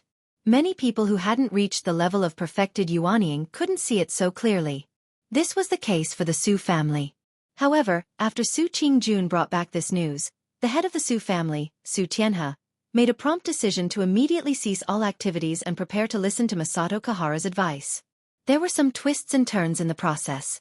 Madame Bai, who was anxious for her son, was heartbroken and wanted to save him as soon as possible. She made a small fuss, but it was quickly suppressed by Su Tianhe. After sending off her family, Su Qingjun returned to the Flying Goose Terrace with worry for Sumo. She looked at the sky and saw that it was almost dark. She stood by the roadside for a while and saw that the door of the wooden house was closed. She could vaguely see a figure inside. She seemed to want to go over and say a few words, probably to chat with Lu Chen. However, in the end, she walked back to the cave in the mountain wall without saying a word and didn't come out again for the whole day. Lu Chen lay in the wooden house and saw the appearance of Su Qingjun when she came back. However, he didn't have the intention to greet her. Instead, he stayed on the bed with Atsu in his arms and watched the sky turn dark and the moon rise. That night, the moon was already as thin as a hook, hanging alone in the sky. Atsu squatted on the bed beside him and looked up at the moon through the window, lost in thought. Lu Chen gently stroked Atu's head. He didn't know when, but Atu had fallen in love with the moon. It often stared at the bright moon for a long time, but it didn't howl at the moon like many wolves and dogs. It just silently looked at the moon, unusually quiet, but there was a strange aura emanating from its body, making people feel that it was different from the black dog in the past. The next day, the seemingly calm Kunlun Mountain suddenly stirred up waves. Before noon, Sumo, who the Su family was worried about, had not been released, but he sent someone to ask a few people to his place. These people, including Lin Kuangyi and Zhang Ji, were all at the scene of the dispute in the Liuxiang garden that day. After hearing this news, Lu Chen had a bad feeling. Sure enough, someone came to Fian platform in the afternoon. That person was a Kunlun disciple from the Heavenly Soldier Hall. In terms of seniority, he was He Yi's junior. When he came here, his words were polite, but his attitude was very firm. He invited Su Qingjun and Lu Chen to go with him to meet He Yi. Everyone chatted. At this time, of course, no one was willing to chat with He Yi. He said he was chatting, but everyone knew that he had a bad idea. If they were not careful, they might be detained, and the detained people would not dare to resist. First, there was the strict rules of the Kunlun party, and this matter was personally ordered by the sect leader to track down the evildoer of the devil cult. Behind this, there was also the figure of the high and mighty perfected deity of Huashan. Who dared to offend such a person? Lu Chen and Su Qingjun did not intend to resist. They happily agreed, and then followed the person to meet He Yi. But in his heart, Lu Chen greeted the damn baldy many times in a friendly manner. Previously, it was only said that He Yi detained people, but when they were really brought to the location, Lu Chen was stunned to discover that He Yi had actually placed the place where the suspect was detained and interrogated directly in the martyr's grave at the back of the nameless mountain peak. When he saw that black courtyard and confirmed that it was the location, Lu Chen suddenly had a kind of secret delight in his heart. Staying in this kind of place and not letting go, that person called Sumo would most likely suffer a lot these days. Different from Lu Chen, Su Qingjun had never been here before. Looking at this gloomy place, Su Qingjun, like almost everyone else, revealed a disgusted and surprised expression. It seemed that she had never thought that on the Kunlun Mountain, there would actually be such a place. Although it was not fast, they still had to go. But when they were about to knock on the door, suddenly the black door outside the martyr's grave was suddenly opened. Then a person staggered out. His steps were somewhat unsteady. Looking closely, it was He Yi. You're tuning in to the Xiaofan's Wuxia Tales YouTube channel. Don't forget to subscribe and join us on this journey to catch the most captivating stories.